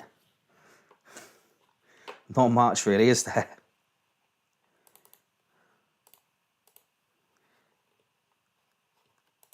Yeah. I'm really annoyed that my Pocket 3 mic's not working, but whatever. Whatever. It's not the end of the world. I need to get one of them fucking things, those wigglers like Marychu and Kiwiman and stuff have. For a situation like this, but it's whatever. It's... Yeah. What the fuck is going on with the webcams? Holy shit. Mate, the webcams are proper fucking tweaking out right now. Jesus. Whatever. Doesn't matter all that much, does it really? But yeah, continue. End this. Who I am. Embrace who I am. Accept that this is part of who I am. And I know it's crazy. I know it's insane. I know that it is nuts that I wear clothes like this and dress this way and am this fetishized. But I do not hate that about myself. I love it. And my wife has come to love it too. She actually helps me now with taking boudoir pictures of myself when I'm trying to be all sexy. Does she though, or does she just feel compelled to do it? Does she feel she has to do it? I'm not so convinced that I'm not so convinced that she loves this. The outfits that people buy me, and she is very supportive. She refers me to her life. She's probably the most supportive woman I've ever had in my entire life when it comes to me transitioning. And so I would not have my life any other way. And so, do I still just have desires to cheat on her? Yeah, you bet I do. You bet I do. I would love to be put into bondage and forced to have my entire life when it comes to me transitioning. And so I would not have my life any other way. And so, do I still just have desires to cheat on her? Yeah, you bet I do. You bet. Oh my fucking God, dude. God, I sound like a fucking chud lodge skinwalker this fucking last half an hour. But like, dude, come on, dude. This is fucking raped. Dude, you're fucking raped, dude. Oh my God, you're fucking raped, you fucking debate pedophile.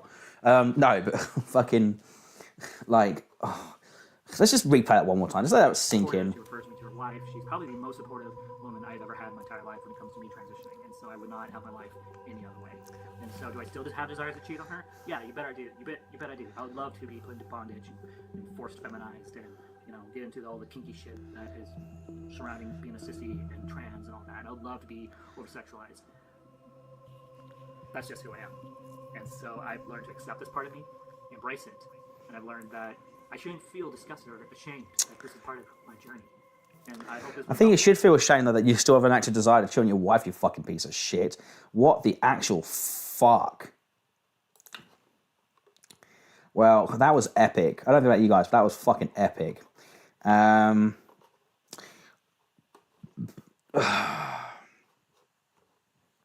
there anything else that's worth covering here? Taking care of my pregnant wife. I like how part 2 is before part 1. I guess we'll do part 1 first, then part 2. I can change.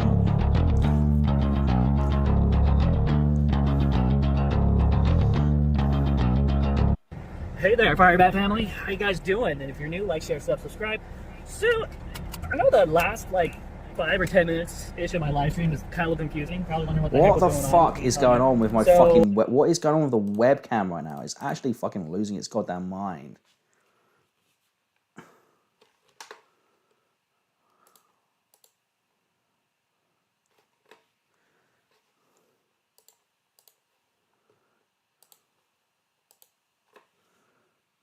Oh, mate, it's actually fucking freaking out.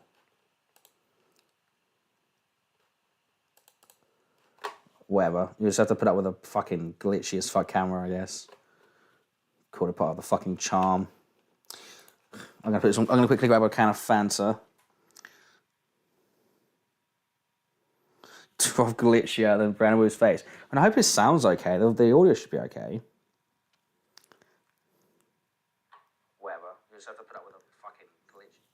Hang on.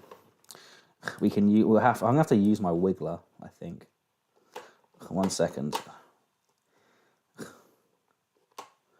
I can remember where the fuck it is.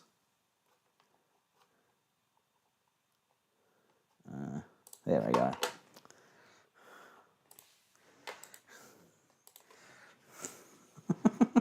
Because this is fucked. I don't know.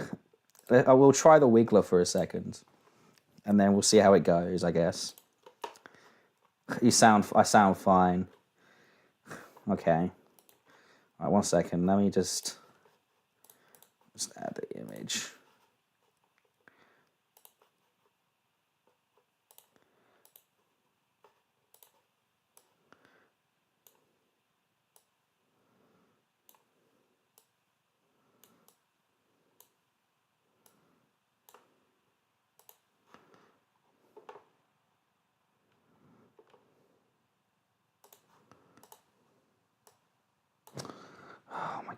My God.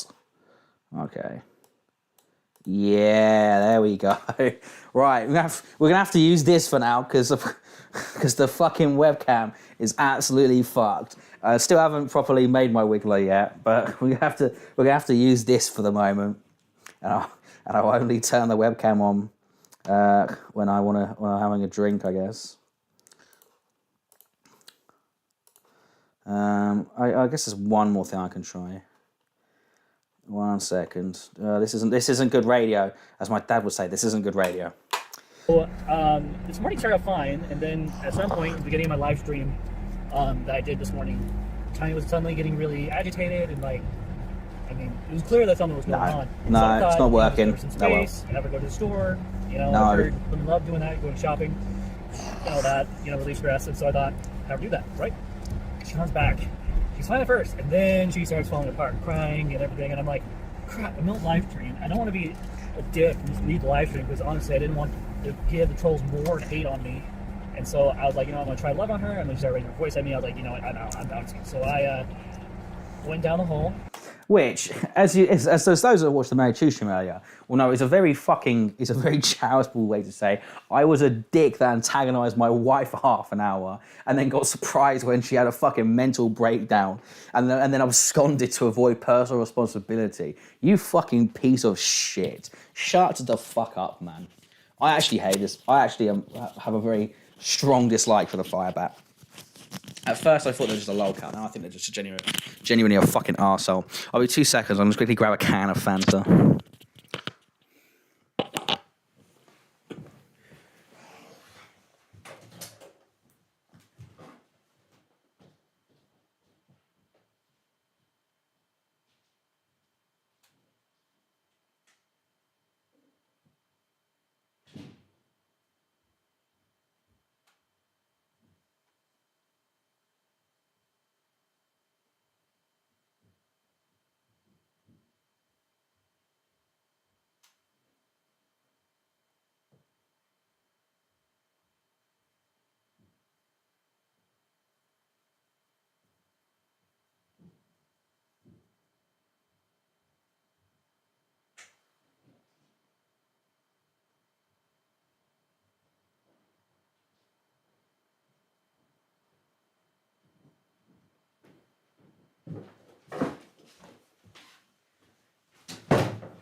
Okay. Ooh. I have returned. Wagwan. To the library for a little bit, calm down a little bit, just my breath for a second, and then, went back to the apartment to see how she's doing, because she commented on the video. So I was like, okay, I'm so calm now, let's go check out. So we went to do that in the live stream. I keep that in mental. A bespectacled boar epic. And I'm definitely going to keep this. This is probably going to be I'm probably going to change my profile picture to this soon. I'm just waiting for Duckbringer to finish all the last details. And then I also want to figure out how I can get it to move when I talk, but that's for another day. Marychu says, dude, those videos rattled me. I was in the car getting picked up by my sister, because she drives, I don't, for obvious reasons. She was there, and I had my headphones on, and I was like, still watching your stream in the car, and like, yeah, those videos were fucking insane. Like, he was an absolute piece of fucking shit. I couldn't believe it. Like, we all knew he was a bit of a wrong and stuff, but like, I didn't think they were a fucking, just absolute fucking cunt. Do you know what I mean? Like, oh my God. But just the more information that's coming out, just it gets worse and worse, doesn't it? Next, you know, she's crying and all that, and she's doing that thing where she's like shaking, and I'm like, what is going on? So I was like, you know what, I gotta go. So I ended up turning my life. Oh, I've got to go. Yeah, my wife's having a mental breakdown. Yeah, my wife could really do with somebody. My wife can really do with someone being kind and, you know, some emotional support. But like, fuck that shit. That sounds fucking long. You know what I'm gonna do instead? I'm just gonna abscond. I'm just gonna just leave. That seems like a lot of fucking effort. And you know what? That's emotional labor. Okay, and I don't owe anyone there my emotional labor. Okay, that's toxic and controlling. So I'm gonna go to the fucking Audi and piss about for fucking 20 minutes because I can't be dealing with that shit. Go fuck yourself, Firebat. Go fuck yourself. Live stream off and hanging out with her for a little bit. I'm like, you know what? I'm going to the store and get you your butter so you can make your breakfast. Marychu says, the thought of my girlfriend being upset about something and me just walking off like that, I couldn't. Yeah, exactly. I have never, listen, I'm not to say I've always been the most perfect boyfriend or fiance in the world, right? I've made mistakes in every relationship I've had in my life, as everyone does, as everyone has done as well. But like, I have never, just unless we were having like an absolute domestic, right? And I'm talking we're both fighting with each other, you know. And sometimes it's better to walk away in those situations, right? But this is not one of those situations. Your partner having a mental breakdown, being upset, being vulnerable, you know, being needing some emotional support, and you just fucking off is absolutely insane. Like, holy shit. She forgot the butter while she was at the store, which she used butter for cooking and all that, so she was really, really bummed that this happened. The other thing she's struggling with is...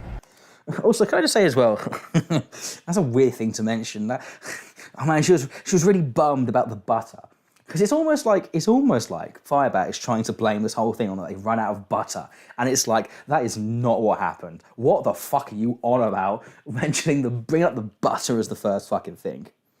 And two, I'm sure Tanya really appreciates you just being on here online, just casually, just airing out all of her struggles. I'm sure she's really fucking fond of that. The fact that we both have this job, we were both told that's full time and all that, and yet I've only worked 2 days this week. 12, 30, I've worked 15 hours this week. That's all I've worked this week. While she... Yeah, it gaslighting behaviour, all that. Do you see what she's like comments? Yeah, exactly. Guys, look at her. Don't look at me, look at her. Isn't she the crazy one? Isn't she the crazy one? Yeah. Had worked maybe 12 hours this week, give or take. So we haven't worked very many hours this week as a collective. And that's part of the reason why, you know... Ask for more hours. I work the full time, if that's possible. And so... Probably Monday, I'm going to go talk to our employer and be like, hey, so here's the deal. We need as much work as humanly possible. We literally have a baby on the way. We literally can't even move out of our apartment complex. We need to be taking care of, you know, the baby and each other and all that. And, like, I guess beggars can't be choosers. I know beggars can't be choosers, but you think if you were in such a predicament, you would have tried to get a job with contracted hours rather than 0-hour contracts. Marychu says he just seems to respond directly and not think deeper. If she says it's about that, even though this is just Warhader snapping this stuff underneath. He cares more about her tone of voice, etc. You're quote unquote being argumentative. Well, yeah, but that can be a cry for help. Yeah, exactly. She's being argumentative because she's trying to start a dialogue. She's trying to even fucking talk to her because it's clearly not getting through. I would imagine that she's probably mentioned all of these grievances in the past in a much calmer and collected way. And Firebat's just blown her off repeatedly to the point that she's now become emotional. You know, that's what I imagine's happening. I don't think that she's this, you know, high-strung person like Firebat makes her out to be. Because, I mean, again, Firebat's like an absolutely unrelatable as fuck narrator, you know. But like, I you know, it's clear that Firebat has pushed her to her limits and now she's fucking had enough. And that is why she's become so volatile with him. And I don't mean volatile in a negative way. I'd be fucking volatile as shit having to live in this fucking tinderbox of a fucking household. Like, yes, I can trust my fans to donate and all that, and that's great. But honestly, at the end of the day, I need help from Also, fuck you again on this fuck. I know I keep pausing this video because there's so many things he's done that annoyed the fuck out of me. Didn't you also recently, I'm talking like less than 2 weeks ago, get $4,000 fucking dollars in donations? $4,000 fucking dollars, and now you're gonna fucking sit here and start fucking talking about the fact that you're skint again. Meanwhile, you're buying fucking cameras that track your fucking where you go and stuff. By the way, I'm pretty sure the camera that he got, because it does exactly the same thing as my cameras and it follows you around the room and shit, yeah? I'm pretty sure that is the same one I've got, which is, or a similar one. Those things cost about 380 fucking quid. So let's say 500 to 600 fucking dollars. You clearly, and then what else? You've got a phone and fucking God knows what else. They're eating out again. Like, clearly, the problem isn't that you're not making enough, it's that you don't have a fucking budget or keep your money when you get it. It burns a hole in your fucking pocket. Like, good God. My workplace, the people that hired me to do a job, and like, I don't like that this place I work for is very much an on-call place, so it sucks. Give me a couple minutes, I need to grab some butter, I'm gonna grab some sushi while I'm at it, and then we'll go take care of the car, get it fueled up, and then we'll wrap up this video and call it a day. My wife doesn't know this, but I decided to get her some indoor strawberry flavored candy. Also, brother, I don't think chocolates, strawberry chocolates are the solution to your marital problems. I'm not gonna lie. I think we might be beyond buying flowers and a bottle of cheap Chardonnay. I think we might need to address the root of the issue a bit more than that. Gonna help her day out. See if that'll cheer up. Chocolate always makes her day. She loves this candy to death. Usually it helps. We'll see if it actually helps. Yeah, I'll be honest with you. I don't think this is a scenario which can be fixed with some slightly upmarket strawberry chocolates. I'm just gonna go on a limb for that one. Hey guys, you think this is enough butter? So here I am, freaking trying to get my sushi and everything, and stuff for my wife and the candy that I got her to kind of help her day get better. To the checkout, and for some reason the sushi I was carrying, so I just slipped on my hand and fell to the ground, so I made a mess. And so I was cleaning it up. Unfortunately, it was right at the self-checkouts. So this guy comes up, rudely pushes past me, without even saying he's sorry. And then I look up at the fucker, I'm like, wow, fuck you too. And he just looks at me and says he's sorry and then moves on. I'm just like, wow, okay. Like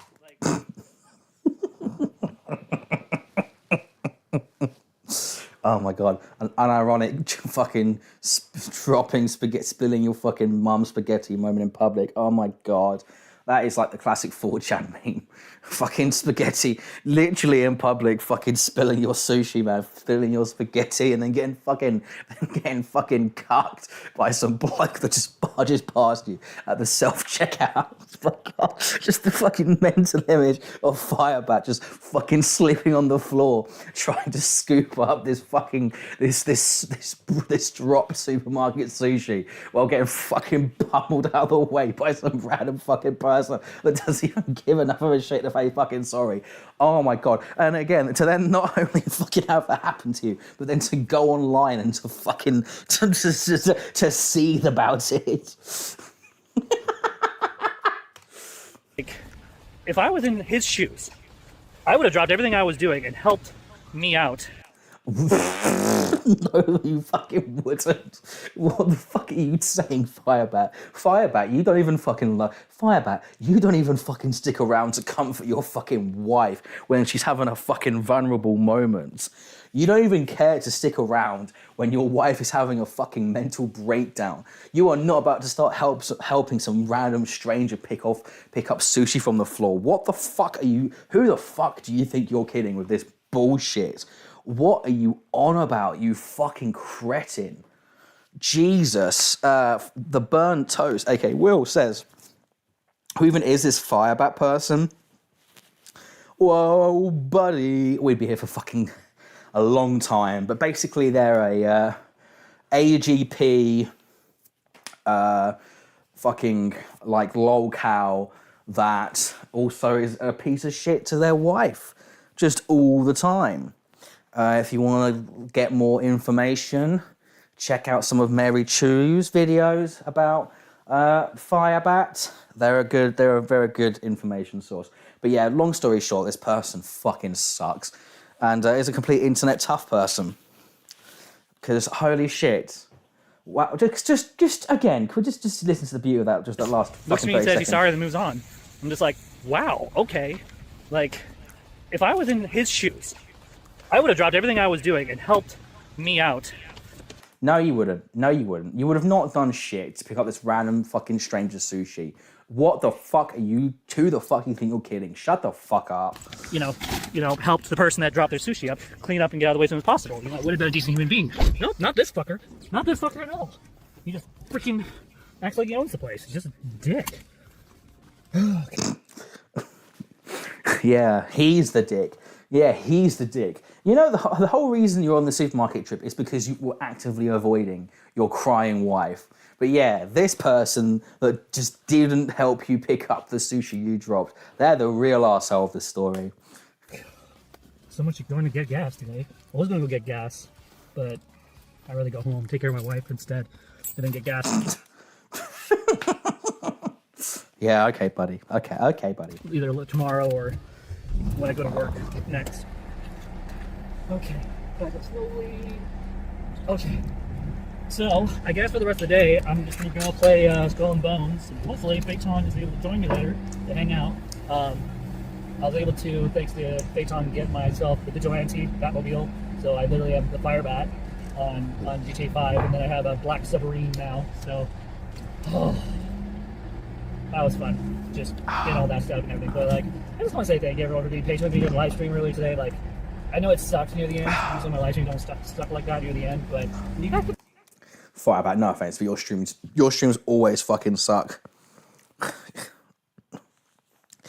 your live streams exclusively suck. I'm sorry to say. I don't think it's a problem with it being near the end. I think it's just a general Firebat problem. That Mischief says, got the Christian Ursage sorted.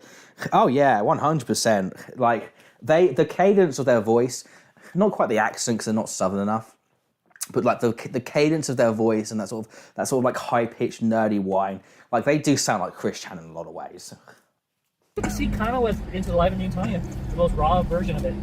So this is what I do. I take care. Yes, but does she want this raw version of your domestic life to be on the fucking internet?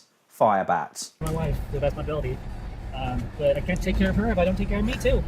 A lot of people believe, and this includes my own foster father, that you don't take care of yourself at all. You take care of your wife, and that's the bottom line. That's it.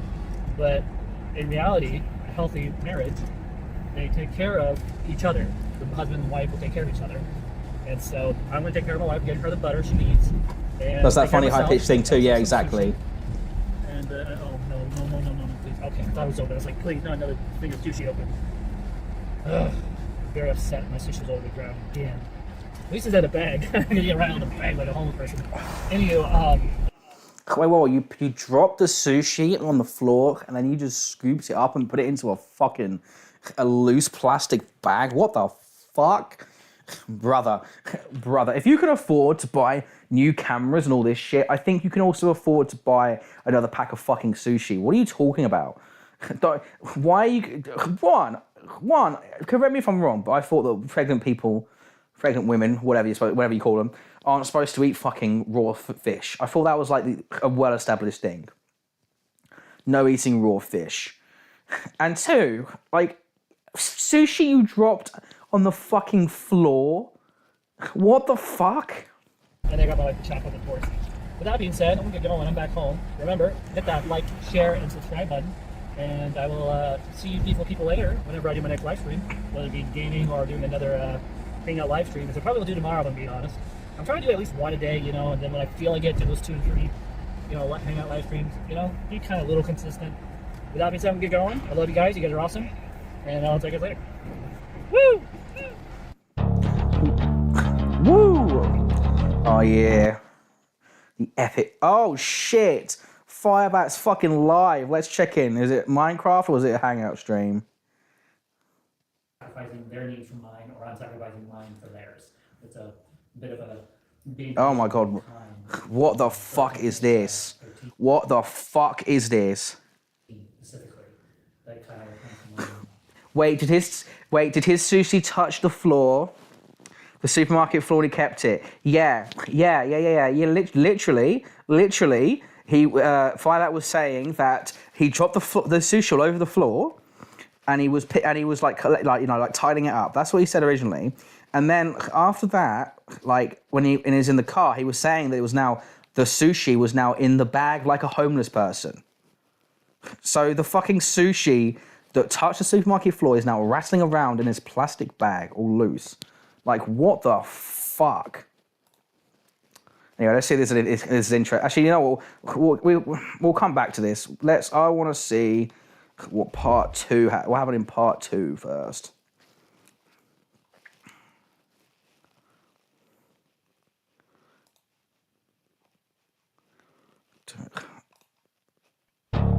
It's only 2 minutes. Everyone was really worried earlier. Yeah, my eyes are still puffy. Still puffy, but she's okay now. I got her chocolate at the store, and then I dealt with a loser at the freaking self-checkout stand. And I came home and... We're gonna call it lack of situational awareness. Oh yeah, definitely. Oh my god, still seething about that one interaction at the fucking supermarket. That has absolutely rattled the fuck out of Firebat. Firebat can't fucking take it. This is a personal affront to Firebat. Like, when he responded, it was like, he wasn't all there. Also, it's like, how do you not notice someone on the ground cleaning up a mess? Oh yeah, like, it was fucking retarded. Whoa. Oh, he eats his floor sushi in this one. Hell yeah. Also, I like the fucking Doctor Who. The Doctor Who fucking hoodie they're wearing. Have you ever noticed as well that when his wife doesn't get his Doctor Who references, he absolutely goes fucking mental? So, my tip... Yeah. They're on sale today at the store, so I got myself a decent sushi. Alright, cook your food now. Yes. You better cook your food, you beautiful woman. No, I'm doing some normal little... Yeah, look at the fucking sushi. It's all fucked. Hang on. Look, it's all fucked up and smushed up and shit. It's like, I can't zoom in on this fucking computer because my laptop, but look, it's all smushed up and fucking like, you can see it's like stuck to the packaging where he's like reshoveled the sushi back into the plastic. Like, what the fuck are we doing here? Times are never listen, I've been in some fucking dire situations in my life, okay? Trust me, I've not always, to a certain extent, even now, I have a problem with, I'm not the richest man in the world, by far, right? Well, I'm doing okay. What the fuck? But again, even at my lowest, I'm talking when I made less than £1,000 in a month and was like fucking, hand to fucking mouth. I have never fucking resorted to eating fucking floor sushi. What the fuck is going on here? Video showing people that you're okay now. Look at it, it's all fucked up. It's all fucked up. Jesus fucking Christ. The candy. It's not the same. You're right, it's not. I already have candy from yesterday. Also, Firebat constantly pushing. Also, can we also two things? One, Firebat constantly pushing this. Oh, I've got you candy narrative. Like this is the thing that makes it all better. Like, listen, previous transgressions may have transpired, but that's all water under the bridge now because we've got candy. So get the fuck over it, woman. 2, can we just the titles as well? Taking Care of My Pregnant Wife, Part 2, and the Part 1. Because the reason was just Part 1 or whatever. But like, it's just like. It's like, oh, look at the guys. Look, see, I do nice things. Like, holy shit, what fucking cope titles. No, but this is special candy. My wife has a secret weakness. She loves Lundor. It distracts her more. Like, yeah, exactly. Would you scoop vodka off the floor? No, I'll drink vodka if I was like when I was like in my worst states of alcoholism. If I like spill my last shot of vodka, I'd like drink it off the table, sure, but not off the fucking floor. By the time it's on the floor, it's over. It's Jova. You love those. Oh, I thought you said gray, as in like it's not perfect. I'm like, what? All that? No, I'm just a frazzled. I literally got home. I thought she locked me out of the apartment. I like kicked the door because. Yeah, she should have locked you out. You fucking. Absolute fucking piece of shit. Can we get a height check? How tall is Firebat? Because I hate. Oh, Okay, no, I thought the fucking connection went for a second. We're all good. But like, I hate to say this, but like, I feel like, I don't know. I don't understand why Tanya's put up with this fucking absolute cunt, because they're not even good looking. You know what I mean? I'm getting sick and tired of you locking the door on me. Whoa, I'm getting sick and tired of you locking the door on me. More Firebat lore. This is a constant occurrence. He's constantly getting locked out. Constantly being locked out for all the shitty things that Firebat does. Not surprising. Yeah. Just trying to pull myself together. Yeah. You did a good job. Yeah. Eventually. Oh man. Again, why the fuck are you filming all of this? Keywords eventually. There you guys go. Hope you enjoyed this little mini video. So you guys know that my wife is okay. We're okay. We're gonna get breakfast, right? We're gonna make breakfast and we're gonna get through the rest of this day. Bread. You can start up your live stream again. Won't be mad. Nah, I wanna play video games, I think. Or watch Stargate and eat sushi. A different live stream. Exactly. Just not a hangout live stream. Alright folks, gotta get going. Love you guys. Remember, hit that like, share, and subscribe button.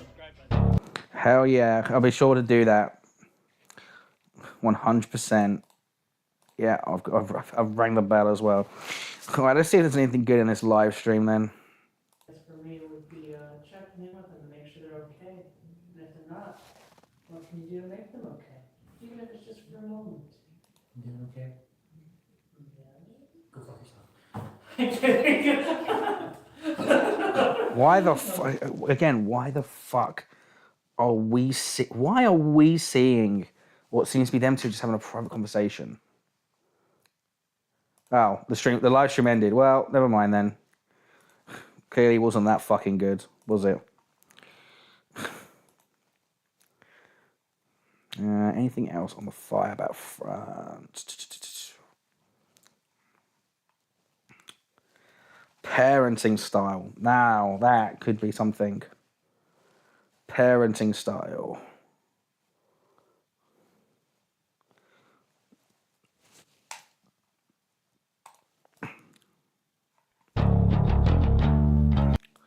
Dear fucking Lord, an hour long. Those are the ones that I really like to enforce because they're kind of easy to forget in the moment.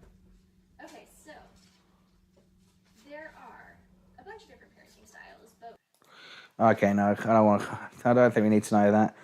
I think that's probably everything on the Firebat front for now. Like, we'll definitely check in. Oh, hang on, actually. And then there's an important family update. I think that's got to be seen. All these updates down on my phone, spending the next hour or so just tweaking my Discord. With that being said, I have a little bit of an update for you guys. Discord is now going to be even more inclusive than ever before. So before, it was more or less just for my fans and for my top people that have been donating and helping me grow, not just as a content creator, but as a spicy content creator, A, B, and C, and all that. But now there's a section where people can do voice chats, whether it be liberals, Republicans. That is fucking cursed. One, you've misspelled hangout. That says, oh my god, what the fuck? You've misspelled both the word Republican and hangout. Republical hangput. Republical hangput. That is fucking epic. I actually love that. I love Republical hangput. That's really cool, that is. I know I'm being an absolute fucking snarker right now, but I don't give a shit. Firebat fucking sucks. They deserve it. You think you would notice these things as well if you were ready to upload a fucking video talking about these things. You think you might notice something like Republical hangput, but never mind. So we've got Democrat hangout, Republical hangput, and centralist hangout. That's epic, dude. I like that. Transgenders, Christians, centrists like myself, where you can Firebat faith, Christian safe space. Okay, that's epic. What goes on in the Christian safe space? Why is the rest of the server not a safe space for Christianity? Can you just like say Jesus was a fucking cunt or something in the rest of the cell? Like, I don't know. What's that supposed to mean? We've got ideas, which is fair enough. Birthday celebrations, fair enough. Transgender safe space, I guess, fair enough as well. And then we got general Violet's realm updates, and then we got blah, blah, blah, okay. Call each other and hang out. And there's different hangout rooms where you guys can text each other and have fun. So it's a lot more inclusive instead of just. Also, I don't wear makeup, right? Mary and Miss Chief and well, who else is watching? If you want to comment, is it just me or does this makeup look absolutely like Geordie as fuck? The elite fans basically here on YouTube. Other news: Skull and Bones is fully. It's fully up and operational. He's not expecting to get divorced, though. Yeah, probably not. Small But break from the Minecraft realm just for a little bit. Other than that, I think it's safe to say that we're doing well. And there's my beautiful wife, creepily crawling around. It's fully up and operational. he's not expecting. Instead next time? No. Exactly. Now everyone in the update video going to see you, back of your head and all that. Hey, this is my wife Tanya, cisgendered woman who is currently pregnant with Saphira, a little baby girl. I'm her trans wife. By the way, we are she's liberal, I'm centrist, but I like to think we're more of a centrist home, especially with our faith. Centrist home. That sentence I just said in the past half a minute. God, what the fuck is just God? Contradictory. All of it. But we don't care. The duality of man, the kind. The masculine meaning, but humanity is more gender. I also do think that fucking she's definitely autistic. She's definitely autistic. I've been in since Wednesday. That makes me sad. I know. Okay. I haven't been in since Wednesday either. Twinsies. Extreme hard time that we didn't know. Same soul would survive. Yep, it matters. Fuck eyeshadow about the rest of it. Yeah, true. Said, we do have a bit of an announcement on that. Our GoFundMe is linked into our. Okay, I don't think there's anything really here. I guess what we're gonna do is now, I'll do which is quick R.Windridge content, and then we'll take a quick break, and then we'll do.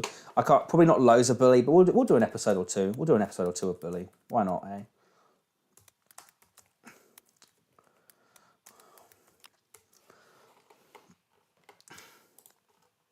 Now, one of the most infamous people on TikTok in the UK is a guy called R.Windridge. And it took a turn, it always does, but the situation actually wasn't always bad. He was just a guy that worked in Morrison's who blew up eating food. Oh, dinner with Ryan.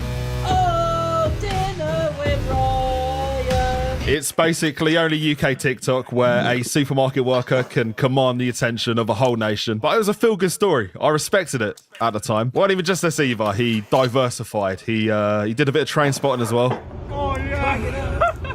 At this point, I was rooting for him, and I think everyone was actually. But yeah, you're probably understanding by now that if this is being made into a video, that didn't last. And this is where it started to tip, because at a certain point, he got involved with TikTok Shop. Again, it was innocent at first. Oh, Red Bull with Ryan. TikTok Shop with Ryan. Obviously, though, you're not going to sustain an audience if you're just selling Red Bull. So this is where it started to get a little bit creepy. And, you know, as with everything, there was a spiral. TikTok Shop with Ryan. TikTok Shop with Jesus Christ. Ryan.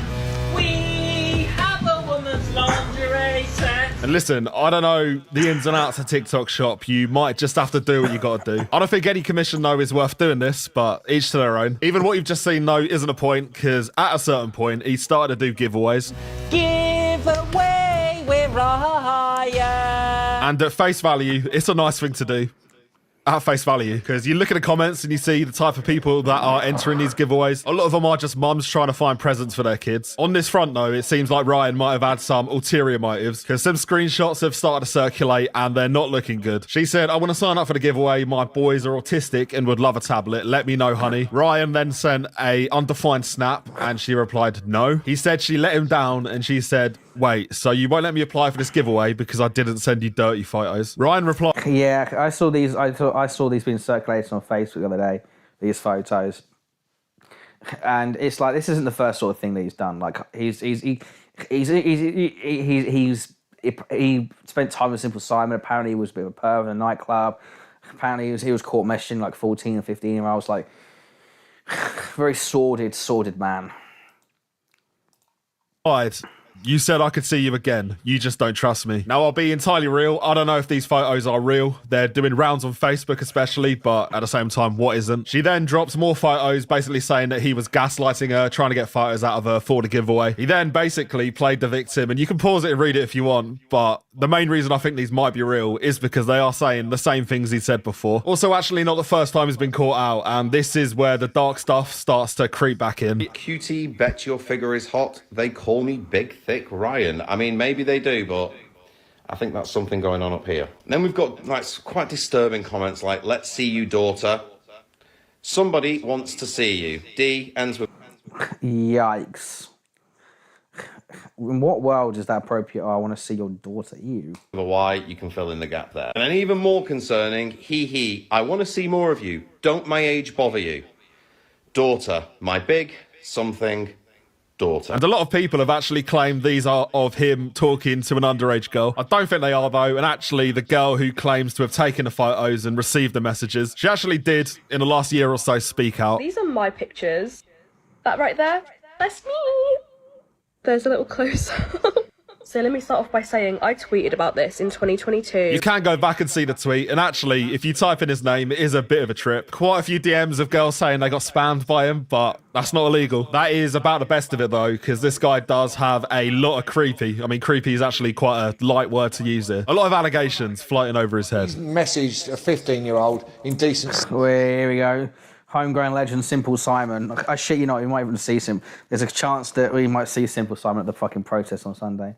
He doesn't. That's not. There is a fair few realities where that's actually possible. Stuff, and there's no denying that, and he's even admitted that.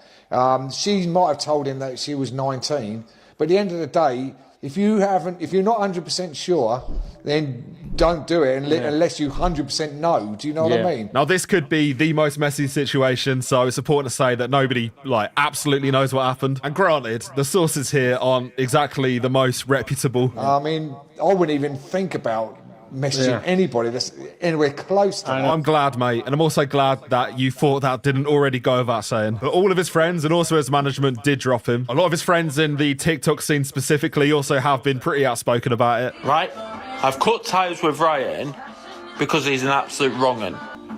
Exactly, Dobbo's God. When this guy speaks, I do listen. I'll take a few steps back first, but I do listen. So the verdict from people on the inside, if you can call it that, seems pretty unanimous. Ryan has, though, in interviews, directly responded to the allegations on a number of occasions. If I knew she was 15, I wouldn't talk to her. Okay.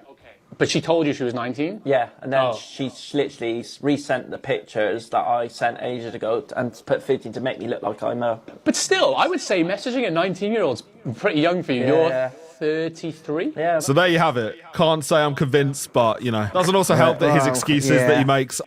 I think I'd agree. I still think that's pretty deplorable, to be honest. Not gonna lie. Are not good. In fact, they are actively counterintuitive. David Tennant sees someone who's 12 years younger than him, and he don't know if you know who David Tennant is. I do know David Tennant. He's seeing someone who's 12 years younger than me, and I'm hanging out with Grace, and she's 12 years younger than me. I'm no worse than Simple Simon. Come on, he's could be my dad, and he likes to see women in their early 20s. Simple Simon's like 54. Admittedly, the more I watch this, the more I am less convinced this actually could be the worst interview of all time. Yeah. I suppose there's a trend of all these TikTokers going out with younger women. Yeah, there is.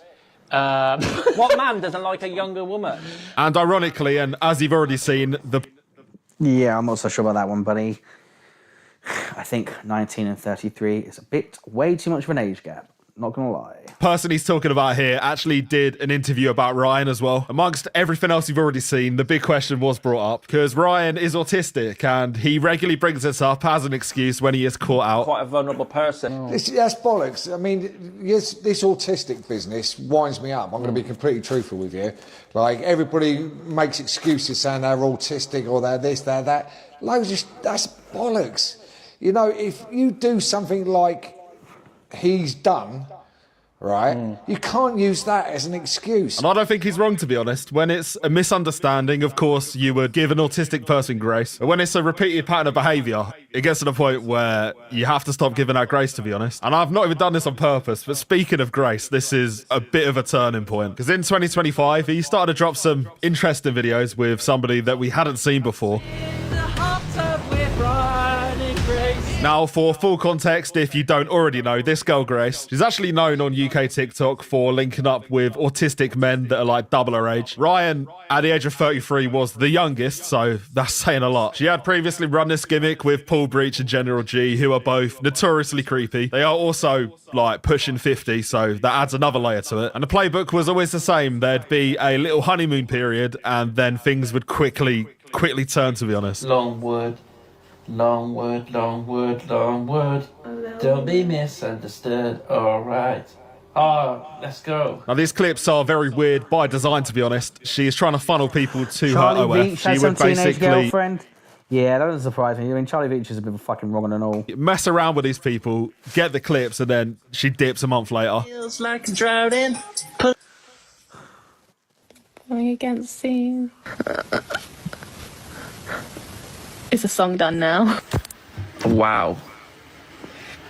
That's rude. And it's not a fun watch, but in the case of Ryan, she clearly left quite an impact. Because we're like a year on now, and he is still actually reposting clips of her, which, considering that she said that she wants nothing to do with him, whether that's right or wrong, well, it's very creepy. It's very creepy. Oi, Gracie, can you feel the chemistry? The chicken tasted nice, I need the recipe. Fair to say, everybody is clocking on to how weird this is, and it gets weirder. Because over the time that they've been separated, she has been poking him. There's a guy on UK TikTok called Jules who makes impressions of people. He actually made a video about him with Grace. I'm so excited to see her. I bet she's missed me.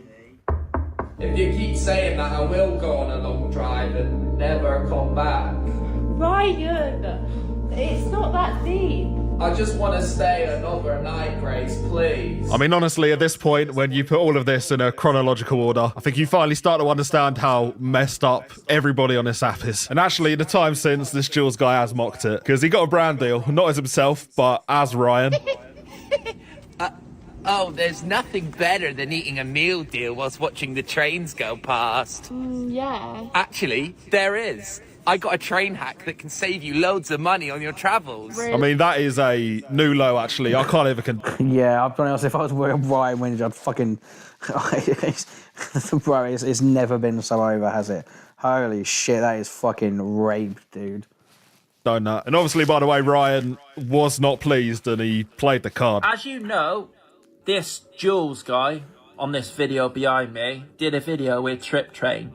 And this video is absolutely vile and disgusting. You know what, listen, if I lost the bag too, I would probably say the same thing. But really, in the grand scheme of things, it's irrelevant because this all kind of circles back to his behaviour. Because on TikTok, that is all really anybody is speaking about at this point. And when a guy that pimps his mum out is morally outraged, you know it might be a problem. R.Windridge didn't let someone enter a giveaway because... Oh, here we go again. Because the girl that tried entering didn't send him nudes.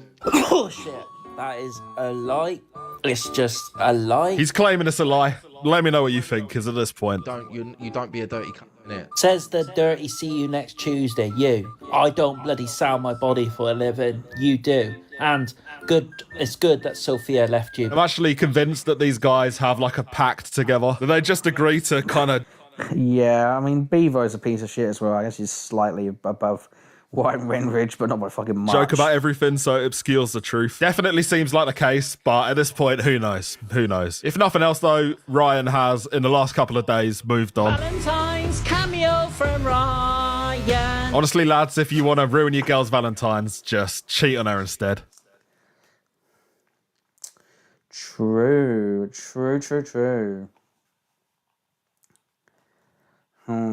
Okay.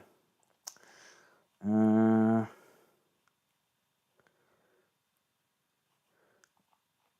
what are we gonna do? Let's see.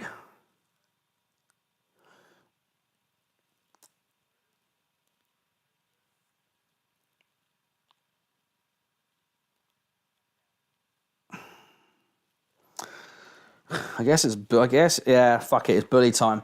All right, thank you for watching, guys, on YouTube. I'm going to take a quick 10-minute break, and then I'll be live on Kick. For bully, I will be posting in the Discord when that occurs. Till then, bye-bye.